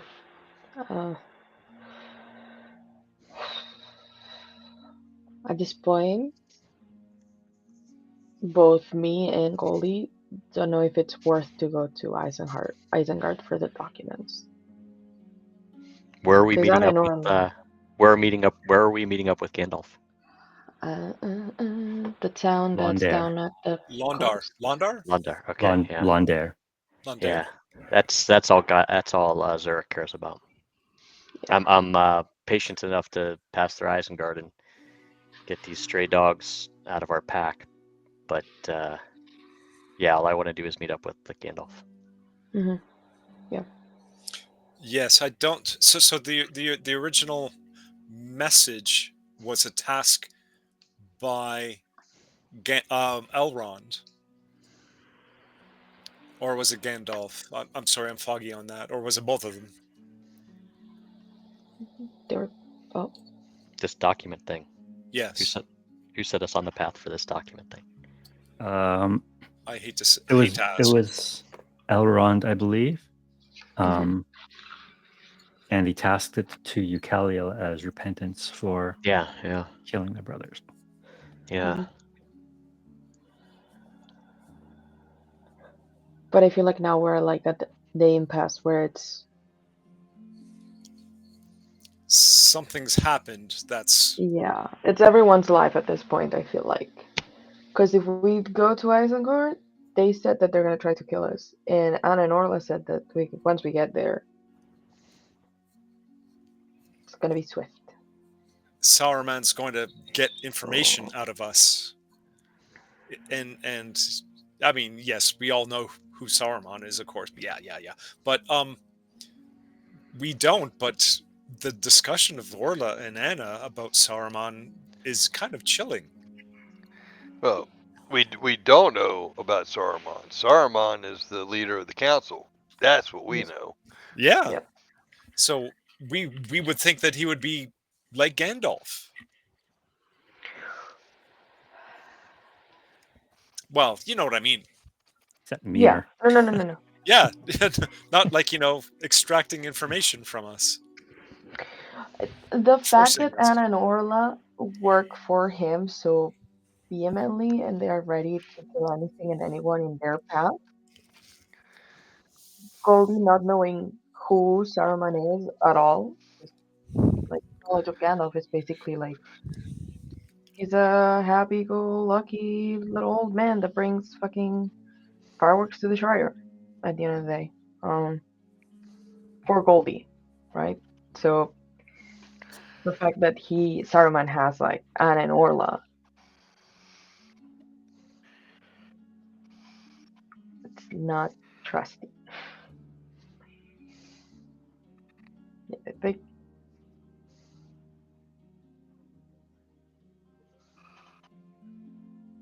my vote for me is to go meet Gandalf. Where are you votes. guys meeting Gandalf at? Londare, down by Where's the river. By the that? map. Is on the It's called map. the Grey Flood. Yeah, not on journey map. Actually, on the player map, it should be there. In your handouts, I think. The river that passes through Tharbad. We keep going down the river. It goes to Londar. Yeah. It's sad that we don't have Eucaliel with us. Yeah. So I suggest that we go meet Mithrandir and let Mithrandir decide what to do with the documents. Yeah.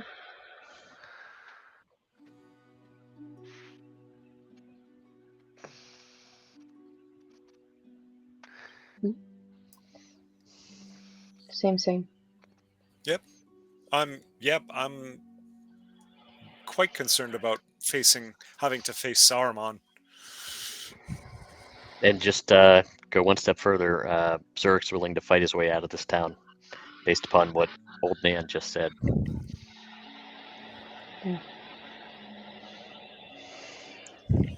And what if Anna and Orla then? You don't care? They can decide their own fate? Yep. I'm not killing people for them. All right. And what if documents? You're going to hold on to them then? Assuming Eucalia wouldn't wouldn't release them. So Yeah, I don't think she would. I think she would personally, at this point, I think she'd agree with us about taking them to Mithrandir and Londar, though, and then decide what to do at that point. Right? That sound reasonable for her character? I mean, he does speak for the council, so. And just so you guys know, there's nothing saying that you couldn't go to Londare before Isengard. You didn't have a timeline to get to Isengard. Or Isengard. Okay. I Not do have a according to question. Orla. Yeah. Anna's like going now. Question about Anna and Orla. Are they receptive to talking with them? What I mean, they're not here, so correct? They're there. You're all there. everyone's there. Like, are they willing to wait here until we talk with Gandalf and then bring information back? No, they have to go Like- where the documents go. No, they're not allowed to leave. You're missing that. No, I'm not. I know. But they're gonna try to leave. Relevant. So my thing is, like, they're gonna try to leave either way. The thing is, Ghostbird's gonna track them. So my question is, are they open? Are we able to negotiate with them? I'd rather What do you not want have with them those know what our plan was. I didn't realize they were here. I think the sisters will take Ghostbird, no problem. And I think Turk's opening argument was the strong one. You know, you asked us for a favor, we did it. And now you're going to punish us for doing you a favor. Yeah, I think things just went south, right? The good Yeah. relationship, this just went south, right? So. Well, No, until listen, they actually try to stop us when we leave. I mean, Yeah, or we get ambushed by Ghostbird, quarter mile outside of town.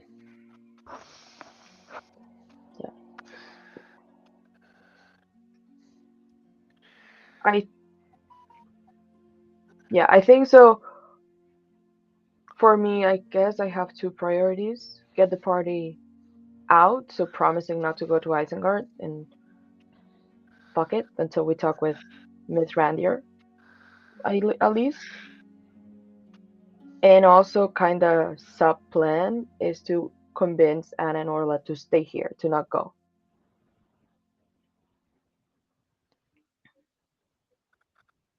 Until we have a plan, and at least they don't kill Ghostbird. Yeah, that's going to be it's kind of the only protector. It's going to be a difficult. So you mean leave you here when we go to Londar?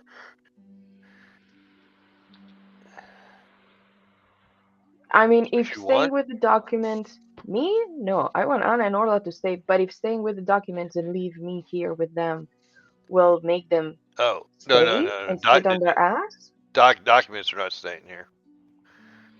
I already know Eucalia wouldn't do that. So at least that's been my opinion so far, or what I've noticed from her.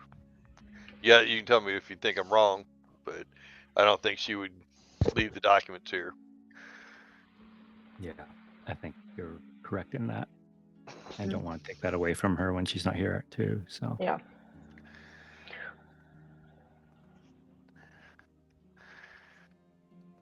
So, all right. So here's what I'm hearing. You guys are planning to go to Londare, and you can have this discussion separately from Orla and Anna, knowing you had all day to have this talk, to come up with this plan. You guys are planning to go to Londare with the documents. Anna and Orla are pretty much free to do what they want. They can try to follow you, but you know that if they try to follow you, Ghostbird's going to be on their ass. Now it's just a matter of whether or not Anna and Orla are going to be with you at that time, or if you don't want them to be with you. Nope. As far as I'm concerned, they're not allowed to leave Swantown, so they're not coming with us when we step out of town.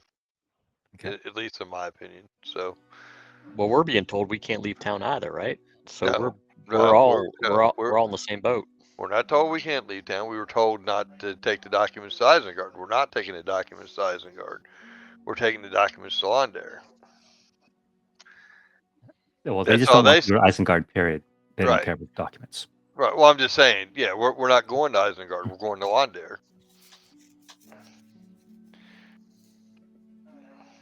As long as we say we're not going to Isengard, they don't care if we leave.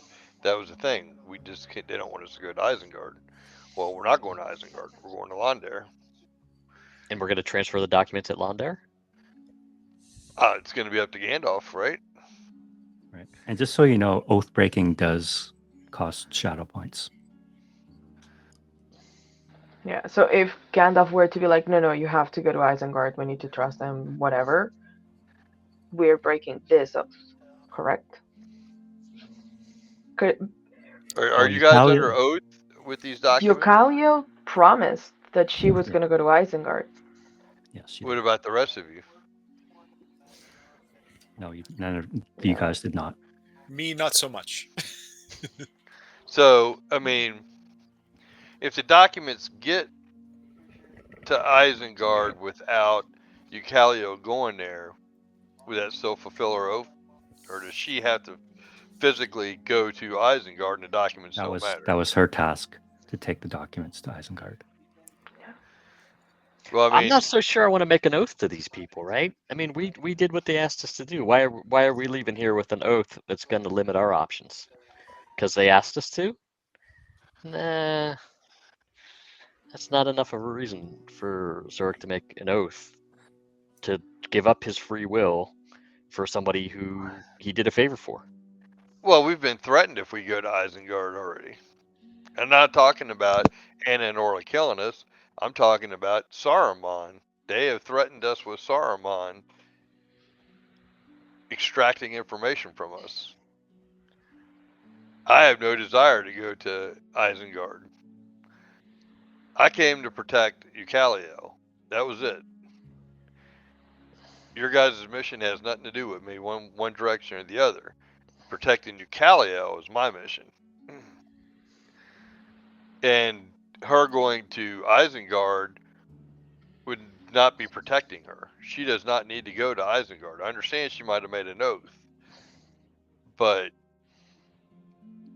they just told us Saruman is going to extract information from us if we go to Isengard.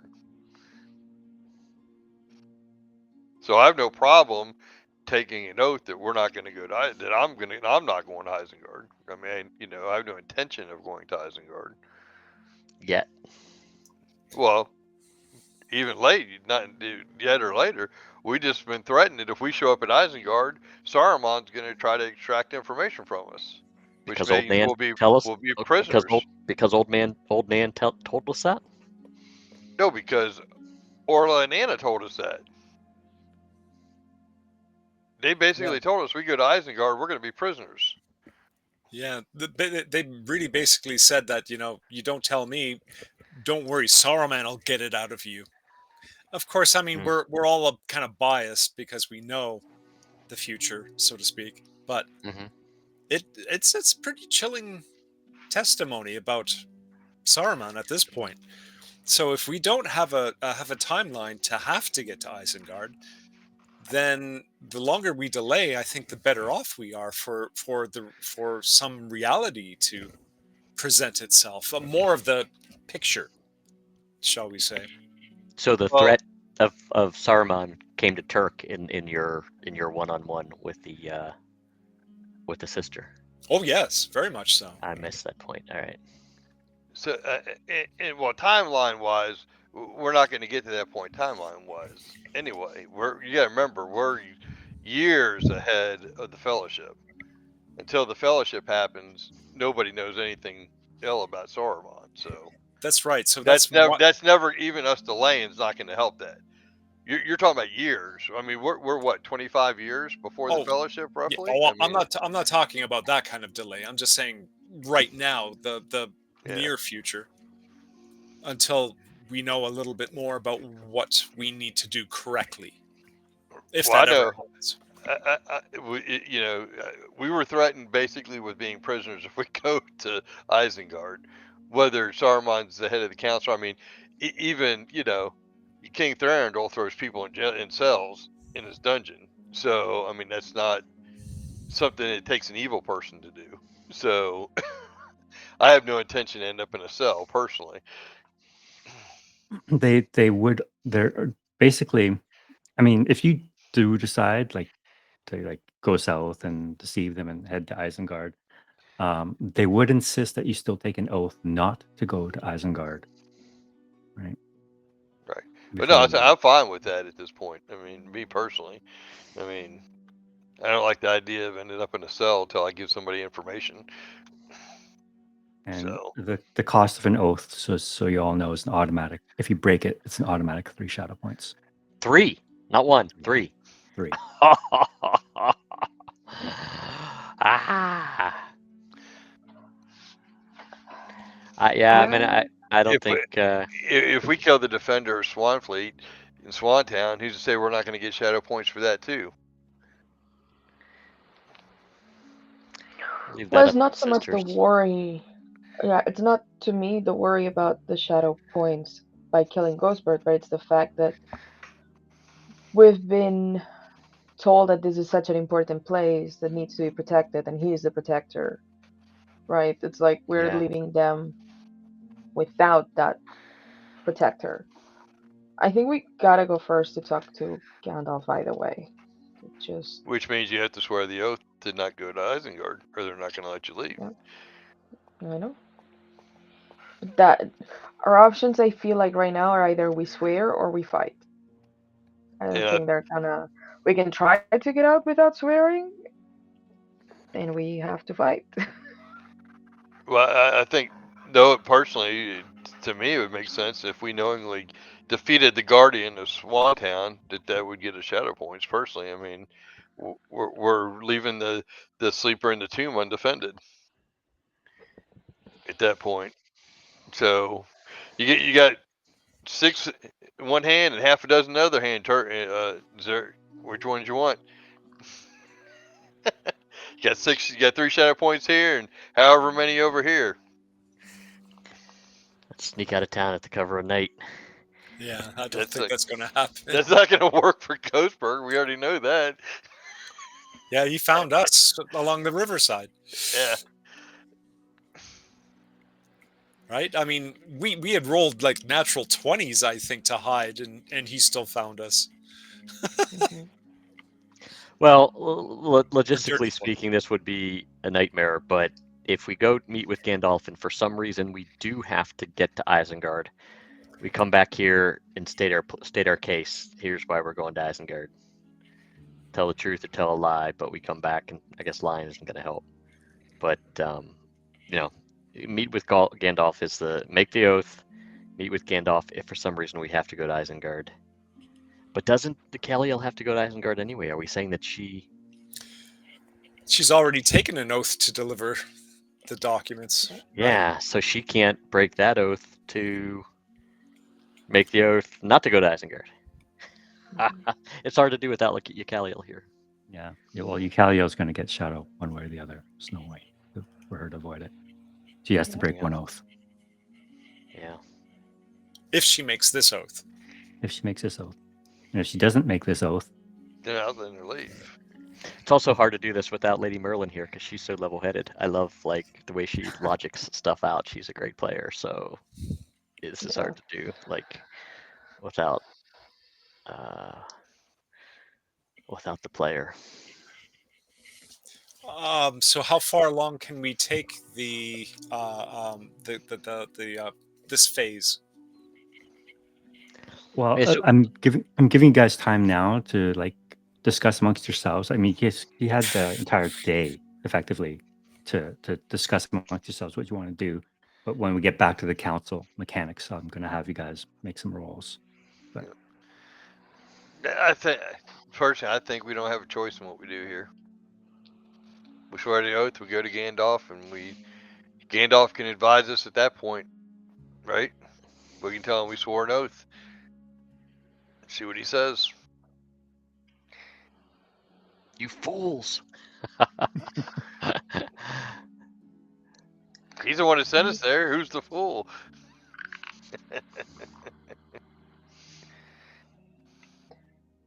Yeah.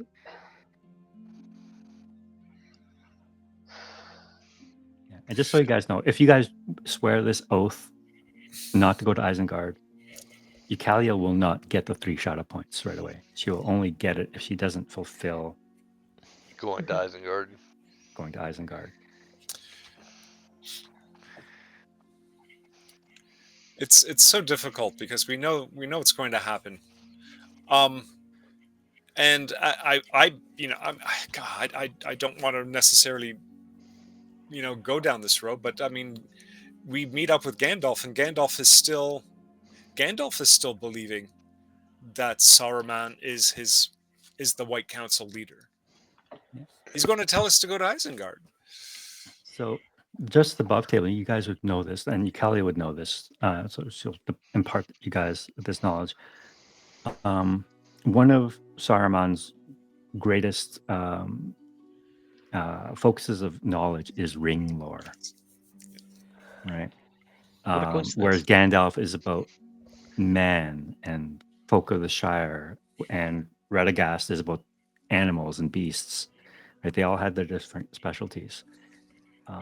Yeah, but Saruman is definitely interested in ring lore, and all of them have these specialties, the Maiar, to fight Morgoth and Sauron, right? And that's why they have these specialties, and they seek power and weapons and tools to fight the enemy. So, wait, because if Saruman's specialty is ring lore, he might know about this place anyways. At the end of the day, Anna and Orla don't know about it because they're just assassins, but he might still know. Like, why are these ladies working under the impression that he doesn't know?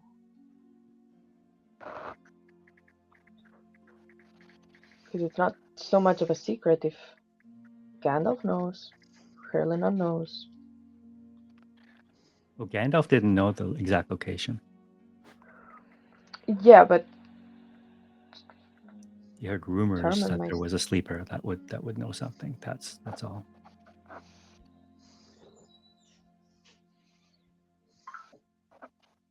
Saruman might have sent Herlinon at the end of the day.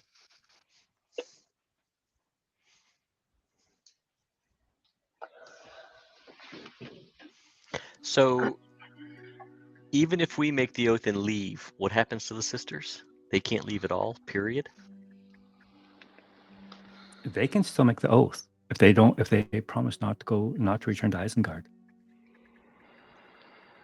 Well, they might make the oath and break it. I mean, what do they care? Well, I mean, if their intention is to follow the documents, they'll probably not run straight away and just follow us for however long.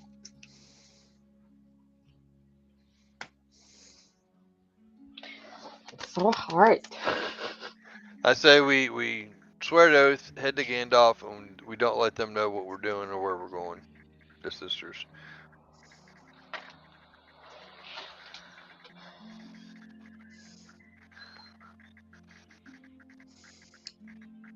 There's no deadline for the documents to Isengard, so yes, let's go to Gandalf.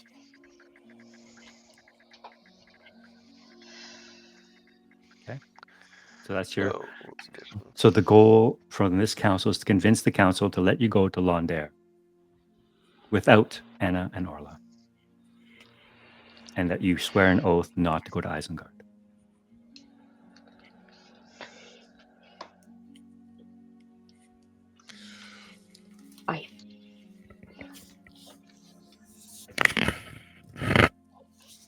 Wise women. Anna, Go ahead, Anna. I was gonna say, Ivan and Orla are willing to swear the oath. I don't know. You will need, if you want to convince the council to allow Anna and Orla to Mhm. swear the same oath that you are and to accompany you to Londair, that would require one more success.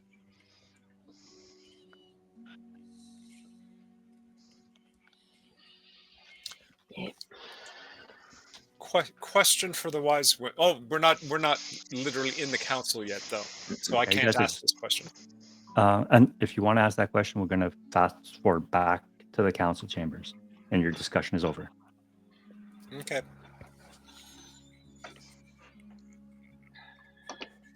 Are you guys good? All right. Back to the council chamber we go. So you have been given your choices. You've pledged your case. You've stated what your goal is. Is there something you want to ask? Yes. The council is composed of the wise women. The three wise women and the mayor. So you can we talk without the sisters being here? No.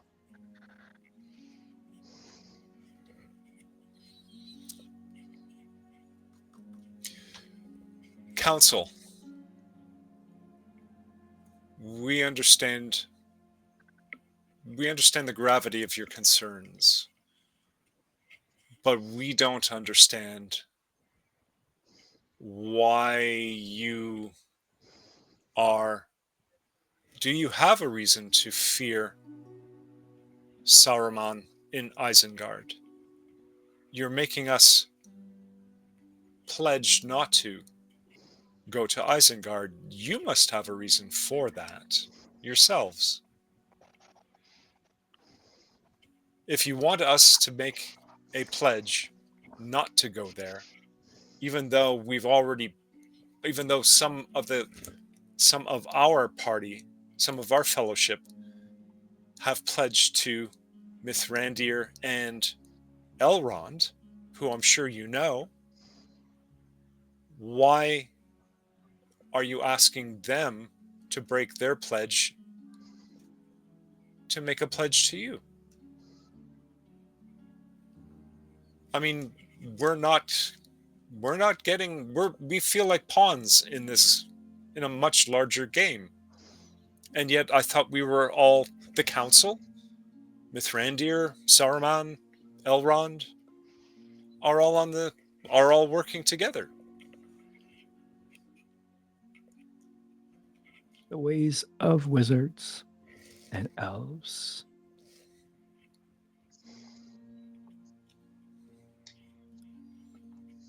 Do not concern us here, and they have not for hundreds of years. The secrets of the sleeper in the hill, you may or may not know, is tied to the rings of power. And it is those rings of power that Saruman, above all else, seeks. To let him know that there is a sleeper here who knows of those secrets. He will bend his entire will to obtain them. And he looks to Anna and she looks to Anna and Orla as she says this. The two of you know of what I speak. He is a willful man, wizard of men.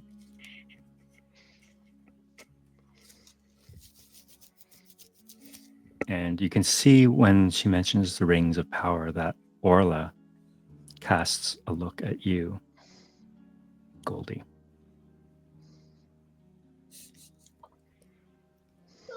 Can I look impassive? Oh, I didn't know that.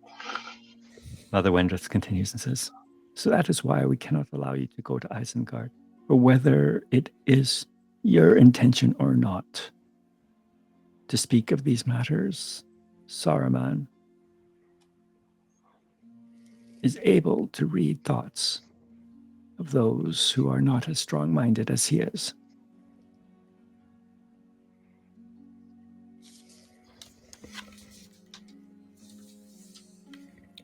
So it is for the protection of the sleeper, it is for the protection of this community that we cannot allow you to go to Isengard. For doing so would doom us all. Do you have any concept, Council, of how Herlanon found out about the sleeper? If Herlanon came with his 6 dwarves to raid the palace, do you not think the secret is already out? It sounds like it's a matter of time at this point. I hate to say it, but it doesn't sound like you're thinking in the broader picture. Perhaps it is. Perhaps the world will come to us in the end, and our doom, our fate is sealed. But as long as I draw breath, as does this council, we will do everything within our power to protect what we can.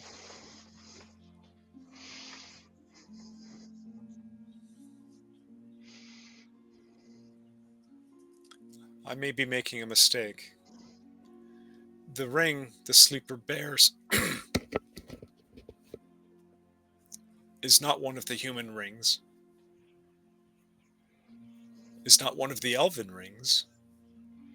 It is a lesser ring of power, but a ring of power nonetheless. Mm.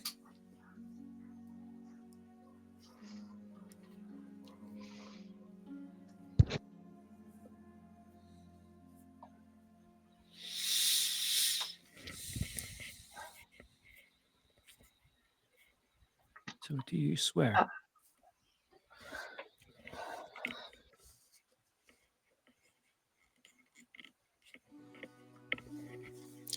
I think that's what our fellowship has agreed to. If you swear, you are free to go, but not the sisters. Unless you plead for them too.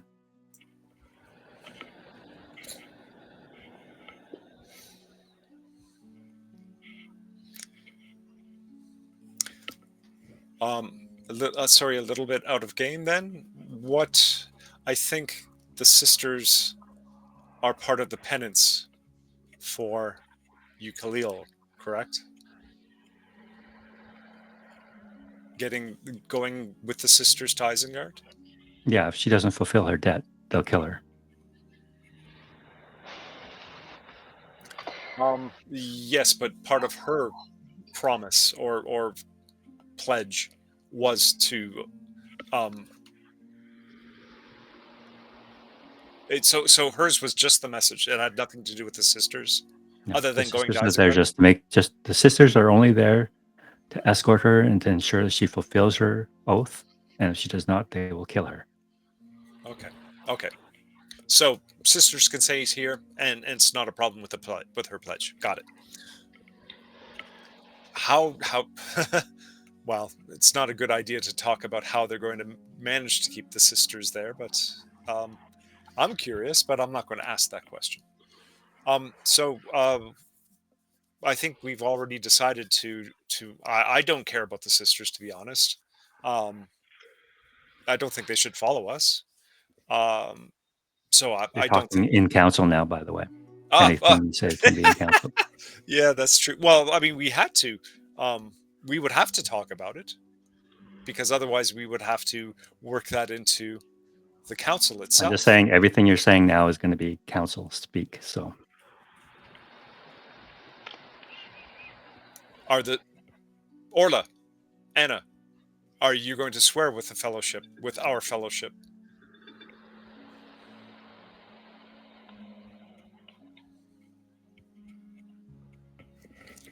Will you vouch for us?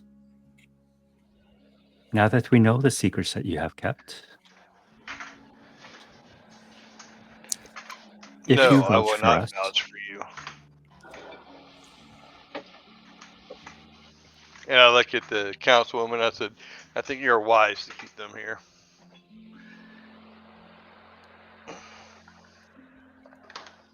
And you heard what we heard at the same time.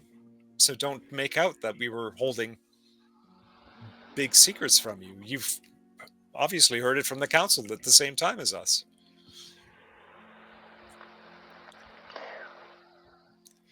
Uh, Vouch for the sisters? I don't know. I Turk does not think it's to the advantage of the fellowship. Orla's looking at you when you say this, and she says, I thought more of our friendship, little one. So be it. Oh, Let oh, me ask you, Orla. Now that you know this information, is it valuable enough for you to not go back to your master? Let me say I understand now why you held it so close to your chest. For this is surely information that our master would seek. And we are bound to him. So even if I vouch for you, you will not swear this oath? If we were to swear this oath, we would be turning our back upon our master and everything he has ordered us to do. You're asking us to give up our lives.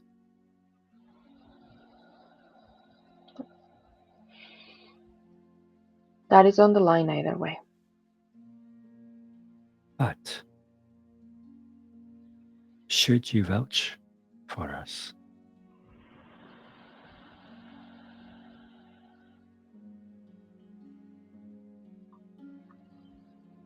I shall swear that no ill shall come to you as long as I am within your company.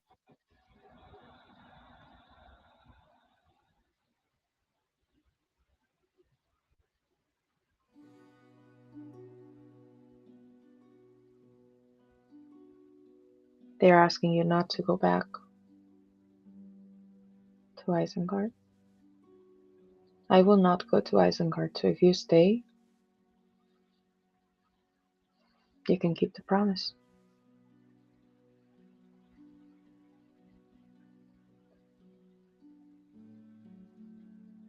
So you would condemn me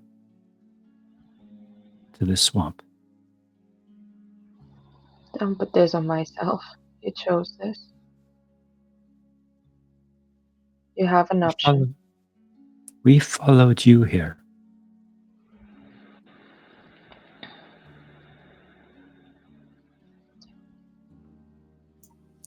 that's true. You, you were free to go. You followed the documents because you wanted to see them safe. You didn't trust us, the same as we didn't trust you. You decided to come with us, we told you. You know where we came from. You know who we talked to. You could have chosen to trust us, that we were going to do the right thing. Anna speaks up for the first time in quite some time and says, Enough, Orla. Your pleas fall on deaf ears. They have made their decision. They shall die for betraying us.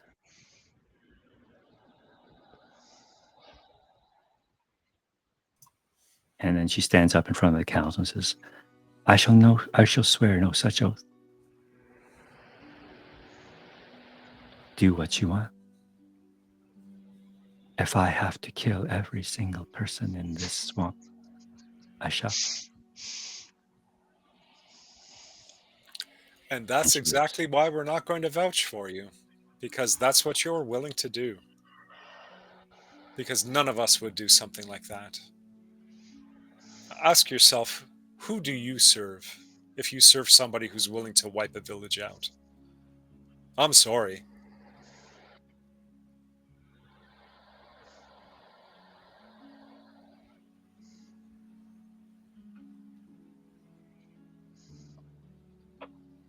I'm gonna hold Orla's hand.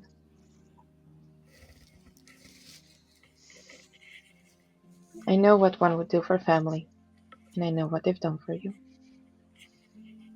But this is not the right way.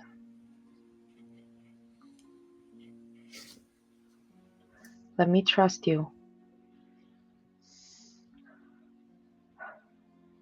One more time. Don't let bloodshed. You said we're fighting for the same thing.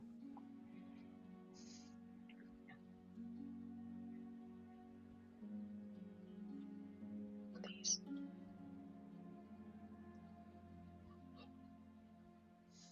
You wish me to stay here? Willingly.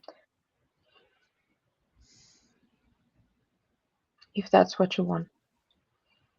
If that's Just what'll not. take you to. This is not what I want. Who wants to be caged? You are caged right now by someone who's asking you to kill people, to fight against the good. Because at the end of the day, these people are against the enemy. You are fighting them, which means you're fighting with the enemy. Make the oath to not go back She to him. smiles weakly at you and says, "Oh, if I could see the world through the eyes of a hobbit. But that is not the way my world is. These people are no friend.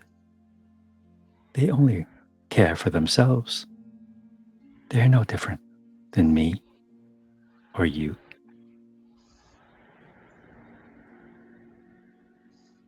They stand between me and my purpose. It's as simple as that."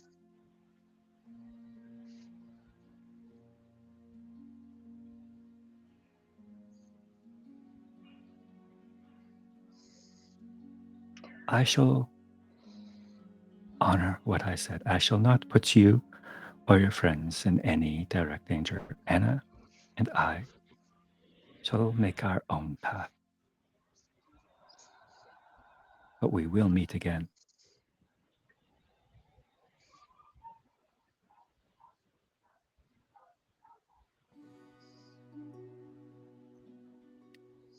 Safe travels, my friend. And she gets up and leaves the room, along with Anna, who has already left.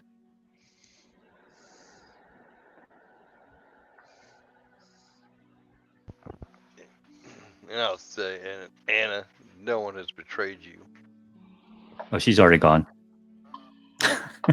Anna left. Said her piece and left. So it's only the four of you plus you, Caliel, and the council folk. And they turn to you and say, "So, you have decided. Swear the oath and go in peace." Now in his name, I swear your oath.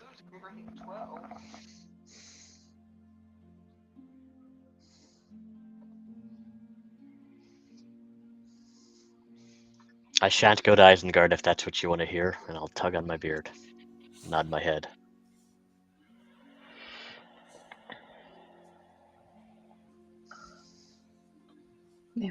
We We have no reason to go.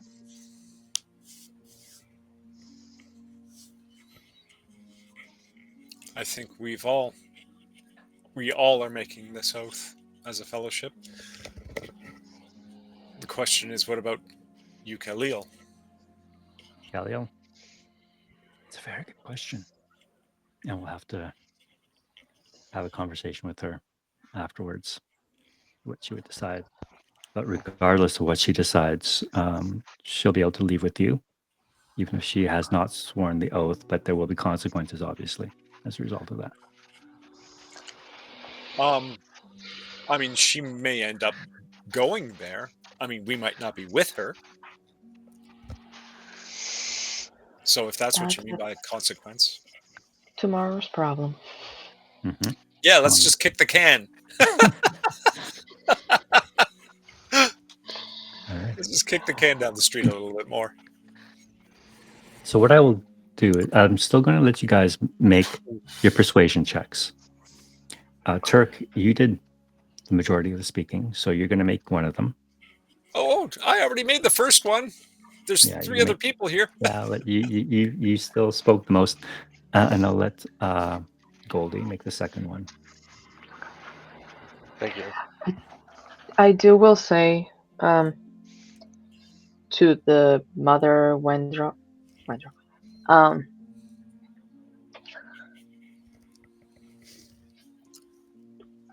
I don't know Ghost Bird. I know they're fast and strong, and weird, but I do know a little bit of Anna and Orla, and they're very scary and very skilled. I don't want them. Well, doesn't matter what I want. If one of them leaves, they'll swarm you. Let Ghostbird know that they're not easy to deal with.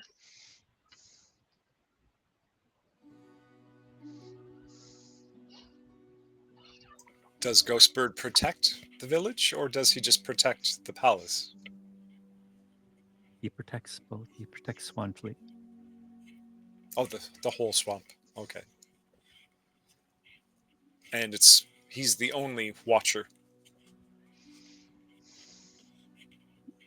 The Mother Wendreth smiles when you say that. When you say only, that is a very large only.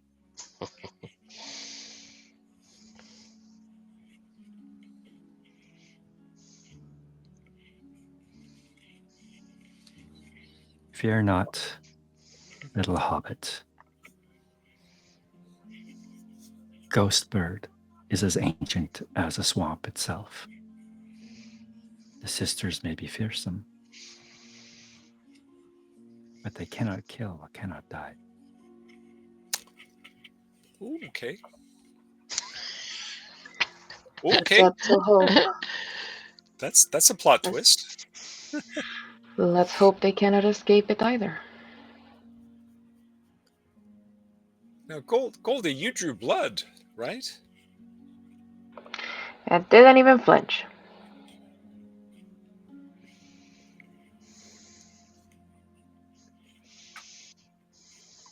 Okay, so I need to roll. Yep, I need Turk and Goldie to roll. Your DC is 10. Not 20. Maybe some of that can rub off. This is persuasion. Persuasion. Yes, persuasion. At advantage or just a straight roll? Straight roll. Okay, I grabbed the check mark, so I don't know what it's going to do. I'm going to just let go of it. Okay.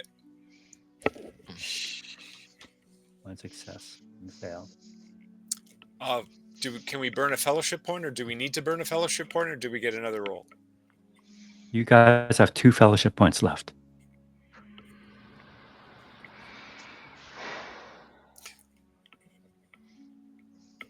I say roll at least once. What are we? What are we persuading them to do? Allow us to leave? I thought the deal was on the table. Yes. So the deal was on the table. So you guys, as long as you all swear the oath, you can technically leave. This persuasion check has. I would recommend that you don't burn it for this, because Okay. this is like a bonus.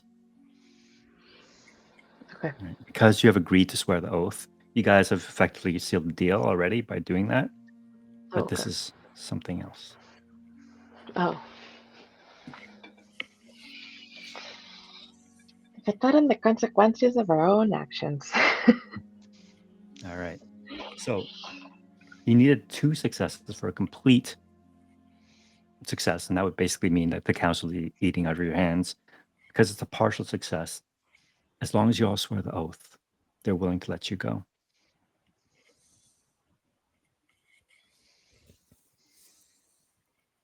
Now, I've heard 3 of you swear. We're going to assume Eucalio is going to do her thing. I'm going to ask her what she does. What does Goldie do? Yep. She You swears. swear?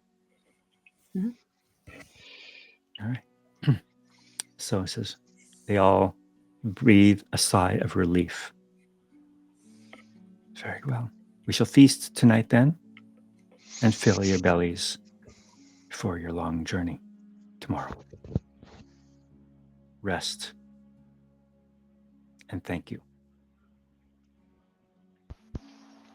We shall fill your bellies full of arsenic to make sure we don't have to worry if you keep your oath or not. All right. So that night they feast. They give you as much of a feast as they can. It's basically more fish and some fowl. But it's very nice, and people are of the community come by. They thank you for your deeds. Thank you for protecting the sleeper. And they wish you well. They want to hear tales and stories of where you're from. What sort of mood are you guys in during these festivities? I'm a hobbit and I'm not very hungry.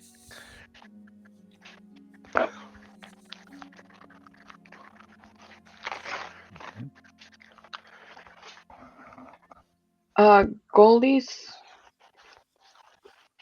Yep. Huh? Oh. Goldie's probably not talking to many people. She's very much thinking that now they have 2 enemies, even though they swear that they were not gonna hurt us.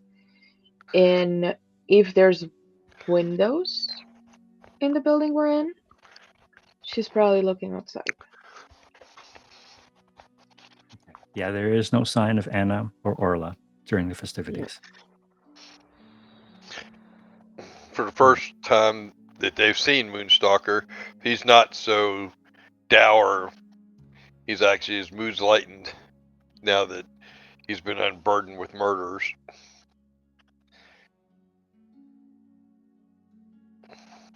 Okay. So after passing the night, drinking, eating to your heart's content,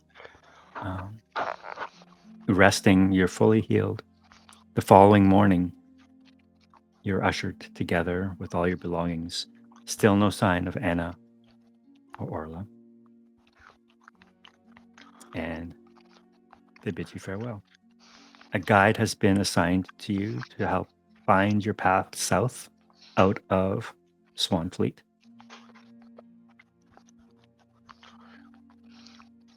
So if I go back to the map,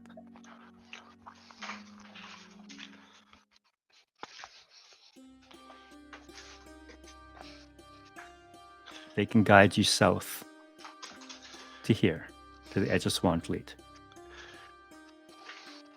From there, can you all make a perception check for me, please? Who's following us?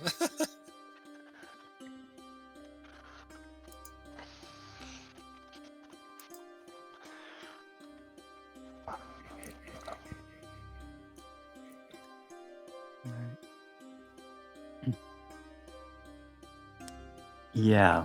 You all get the sense that you're being followed, but you can't tell by who or by what. Don't know. Who is it? Is it the otters? Is it Anna, Orla, Ghostbird? Yeah, it's the otters. Someone's otters following you. The otters were always conspicuous followers. It's not the otters, yes. But let's hope it's the otters. All right. So this is where we begin a journey phase. And who we need to assign some roles here. We need a guide, a hunter, a lookout, and a scout.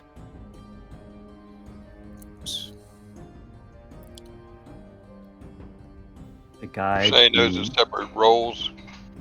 Yeah. I guess I'm doing guide.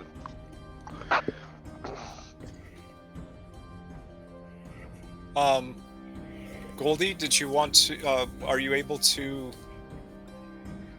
assist with the guide? Because I'm okay at hunting. I'm +4 at hunting, and I think it's really important that we have advantage on the guide rolls. Well, you need all 4 roles filled, Yeah. and there are only There's 4 of you. Okay, so providing assistance to the guide is not possible. Unless you can, but you would lose out on another roll, and that might hurt you. Ah, Most probably definitely would hurt you. Yeah. Why is this working? There we go. So guide requires good travel. A lookout requires good perception. Hunter requires good hunting. And a scout requires good exploration. They say scout. Out of the Scout. Oh, Sorry, go ahead. I'm going to go. You said watch or scout? Scout is Scout different than guide. requires explore. Scout requires explore. Yeah. No, the guide. Guide requires travel. travel. Lookout is perception, right? I think that's Correct. my best out of the 4. Not great at the others. What is your explore? Mine? Yeah. 0? +1. Okay, mine's +2. So that's my hunting is +4, but it's really important that we have a super duper scout. I think. What is Zurich good at? Yeah. How is your, yeah. Hunting or perception. So lookout or hunter. At what? +4 or? +3 on perception. Where's hunting? Hunting is my hunting is +1. So I'm really the best at a lookout. Okay. Okay.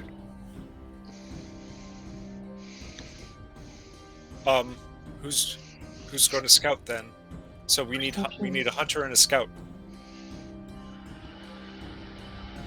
And you said you're Hold on. hunting So scout? Moonstalker's guide.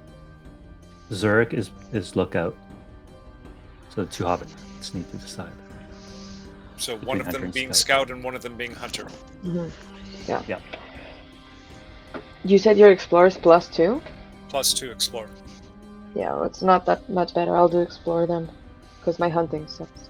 Okay, I'm +4 hunting, so yeah. And All right. nothing.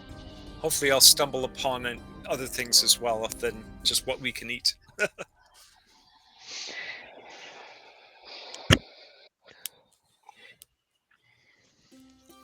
All right. So I need the guide to make a pathfinding check, which is basically a travel check for me, please.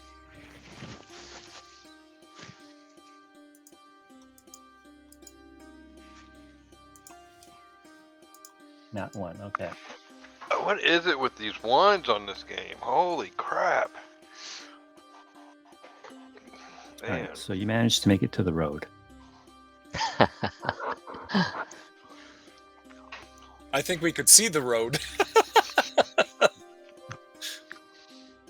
It's my fault with the dice All roll, right. guys.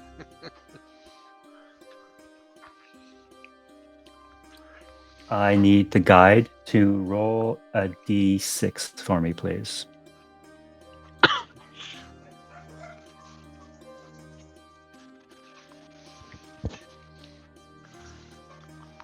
One again. 1. I need the scout to roll a d20 for me, please. It's going to be your explore. Roll your explore. Oh my gosh. We've all rolled plenty of ones, like you said. It happens. Okay, I need Goldie, can you make a dexterity saving throw for me, please? Yeah, why not? Uh-oh, you fell in the ditch. You're drowning. I already fell in the river. Hell in the river, that's what I was thinking. We're not near the river, though. Okay. With all those ones, we could probably fall in the river. So your fatigue saving throw for when you actually reach your destination has now gone up by the DC has gone up by 3, which means that if you fail that saving throw at the end of their journey, you get exhaustion. For everyone? Or just me? For everyone in the group. Oh. But for you, Goldie, this is what happens. As a scout, as you're making your way out of this swampy morass, Swanfleet, the guide bids you safe travels. And you continue southward past, I'll show you what it looks like actually. The land here is rough before you get to the road. Filled with, even though you are out of Swanfleet, it's still rough terrain with lots of mires and thick forests, and the going is slow and rough. You, as the guide or as the scout, travel a little distance ahead of your group to maybe perhaps find a shortcut, a safer route. Perhaps watch for danger.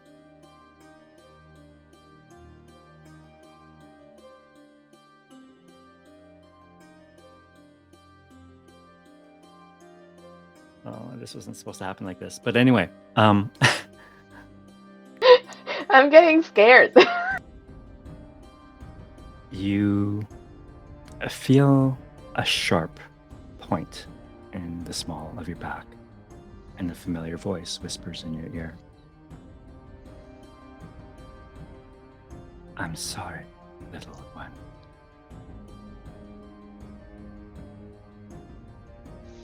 As the stiletto pierces your back. What? You lose half your hit points. If you did not make that saving throw, you would be dead. Oh shit. So she thinks she's killed you and is leaving you for dead. I don't know. So maybe I make a hunting saving throw and I find you because I'm out hunting or something. And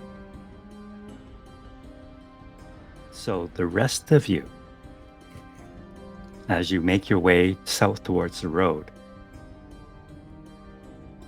notice that Goldie has not come back from her explorations.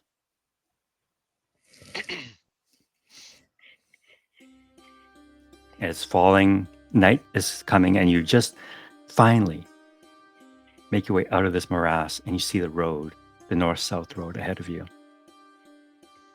Traveling after dark in this kind of wild country is dangerous. It's best to make camp. You can't travel any further during this day. No sign of Goldie.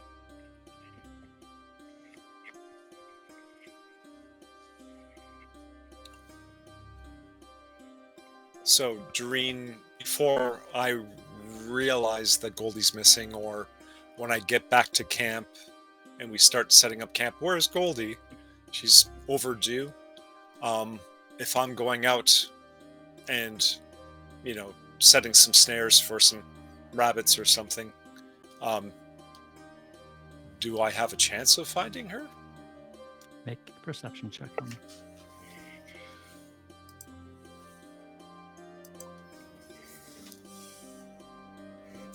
God damn. No sign of her. As you set your snares and roam the countryside, keeping a watchful eye out, looking for any sign of Goldie. Nothing.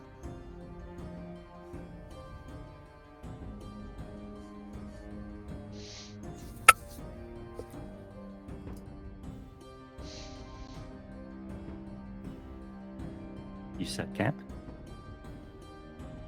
Or do you want to continue? Do a forced march? Risk exhaustion? Hunting, looking for Goldie? Yeah, I don't think Zurich's not going to stop looking for Goldie. I'll tell you Yeah. that. I'll go looking for her as well. And how do you look for her? Do you spread out? Do you travel as a group? We know which direction she took off to go scouting, right? Ahead of you, yeah. So I'm gonna look for her tracks and suggest everybody stays together. All right. Can you make a hunting check for me, please, as you look for her tracks?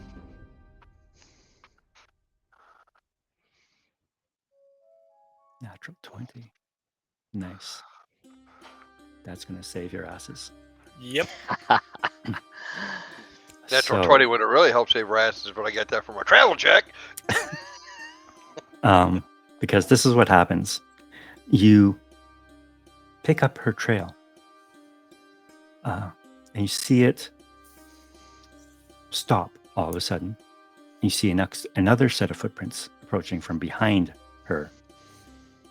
You see what looks like drops of blood on the mossy ground. And then only one pair of footsteps walking away.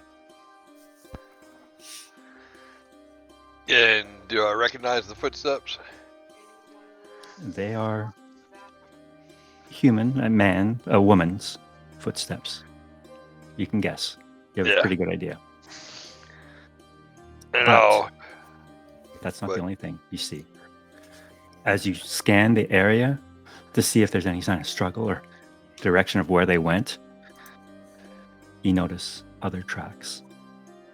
Much larger tracks, not belonging to people, but to beasts. And as you travel south and trying to follow these tracks, there are more and more of them. And you realize you are not the one hunting. You are the ones being hunted. And it is because of that natural 20 that you are not surprised when you see emerging from around you. Let me show you a picture here. Orcs. He said beasts. It's gonna be wargs. Wargs. Let me show you where it is. These are wrong keyboard.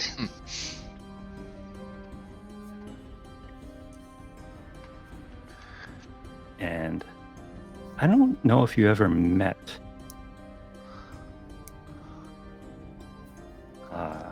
this individual. Jari.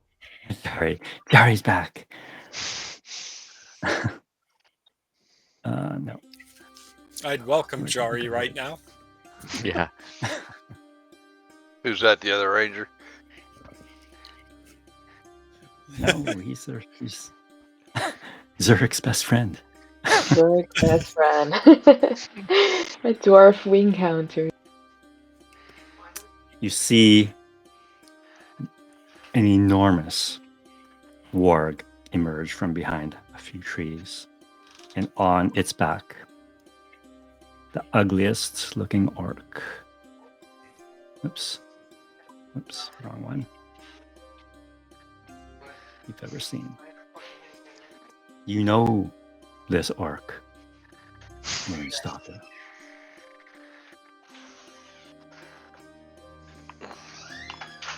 It's Snarva and his band as they emerge around from the forest surrounding you. And that's where we're going to end. So we didn't find Goldie? No. Shit. And Goldie will be leaving us. Wait, I'm what? gonna be out of I'm gonna be out of town for like a month or so, and I told Adro, was like, I don't want you guys dragging dead weight around. let's So is that do like something you're gonna miss with one Goldie. session or 2 sessions? 3. 3. Oh Yeah. gosh. Yes. Hopefully So, only 3. At least you're not breaking your oath, because it's not like you're going there on your own accord to Isengard. Yep. But Yeah, that works I just didn't want them to be our enemies, because it was like they're gonna hunt our asses. But it is what it is. Goldie still had hope that they were good. Alright, well we'll muscle through 3 sessions, but come back soon. Yeah. Oh, yeah. Oh shit. I'm gonna have to watch. Gonna have some time.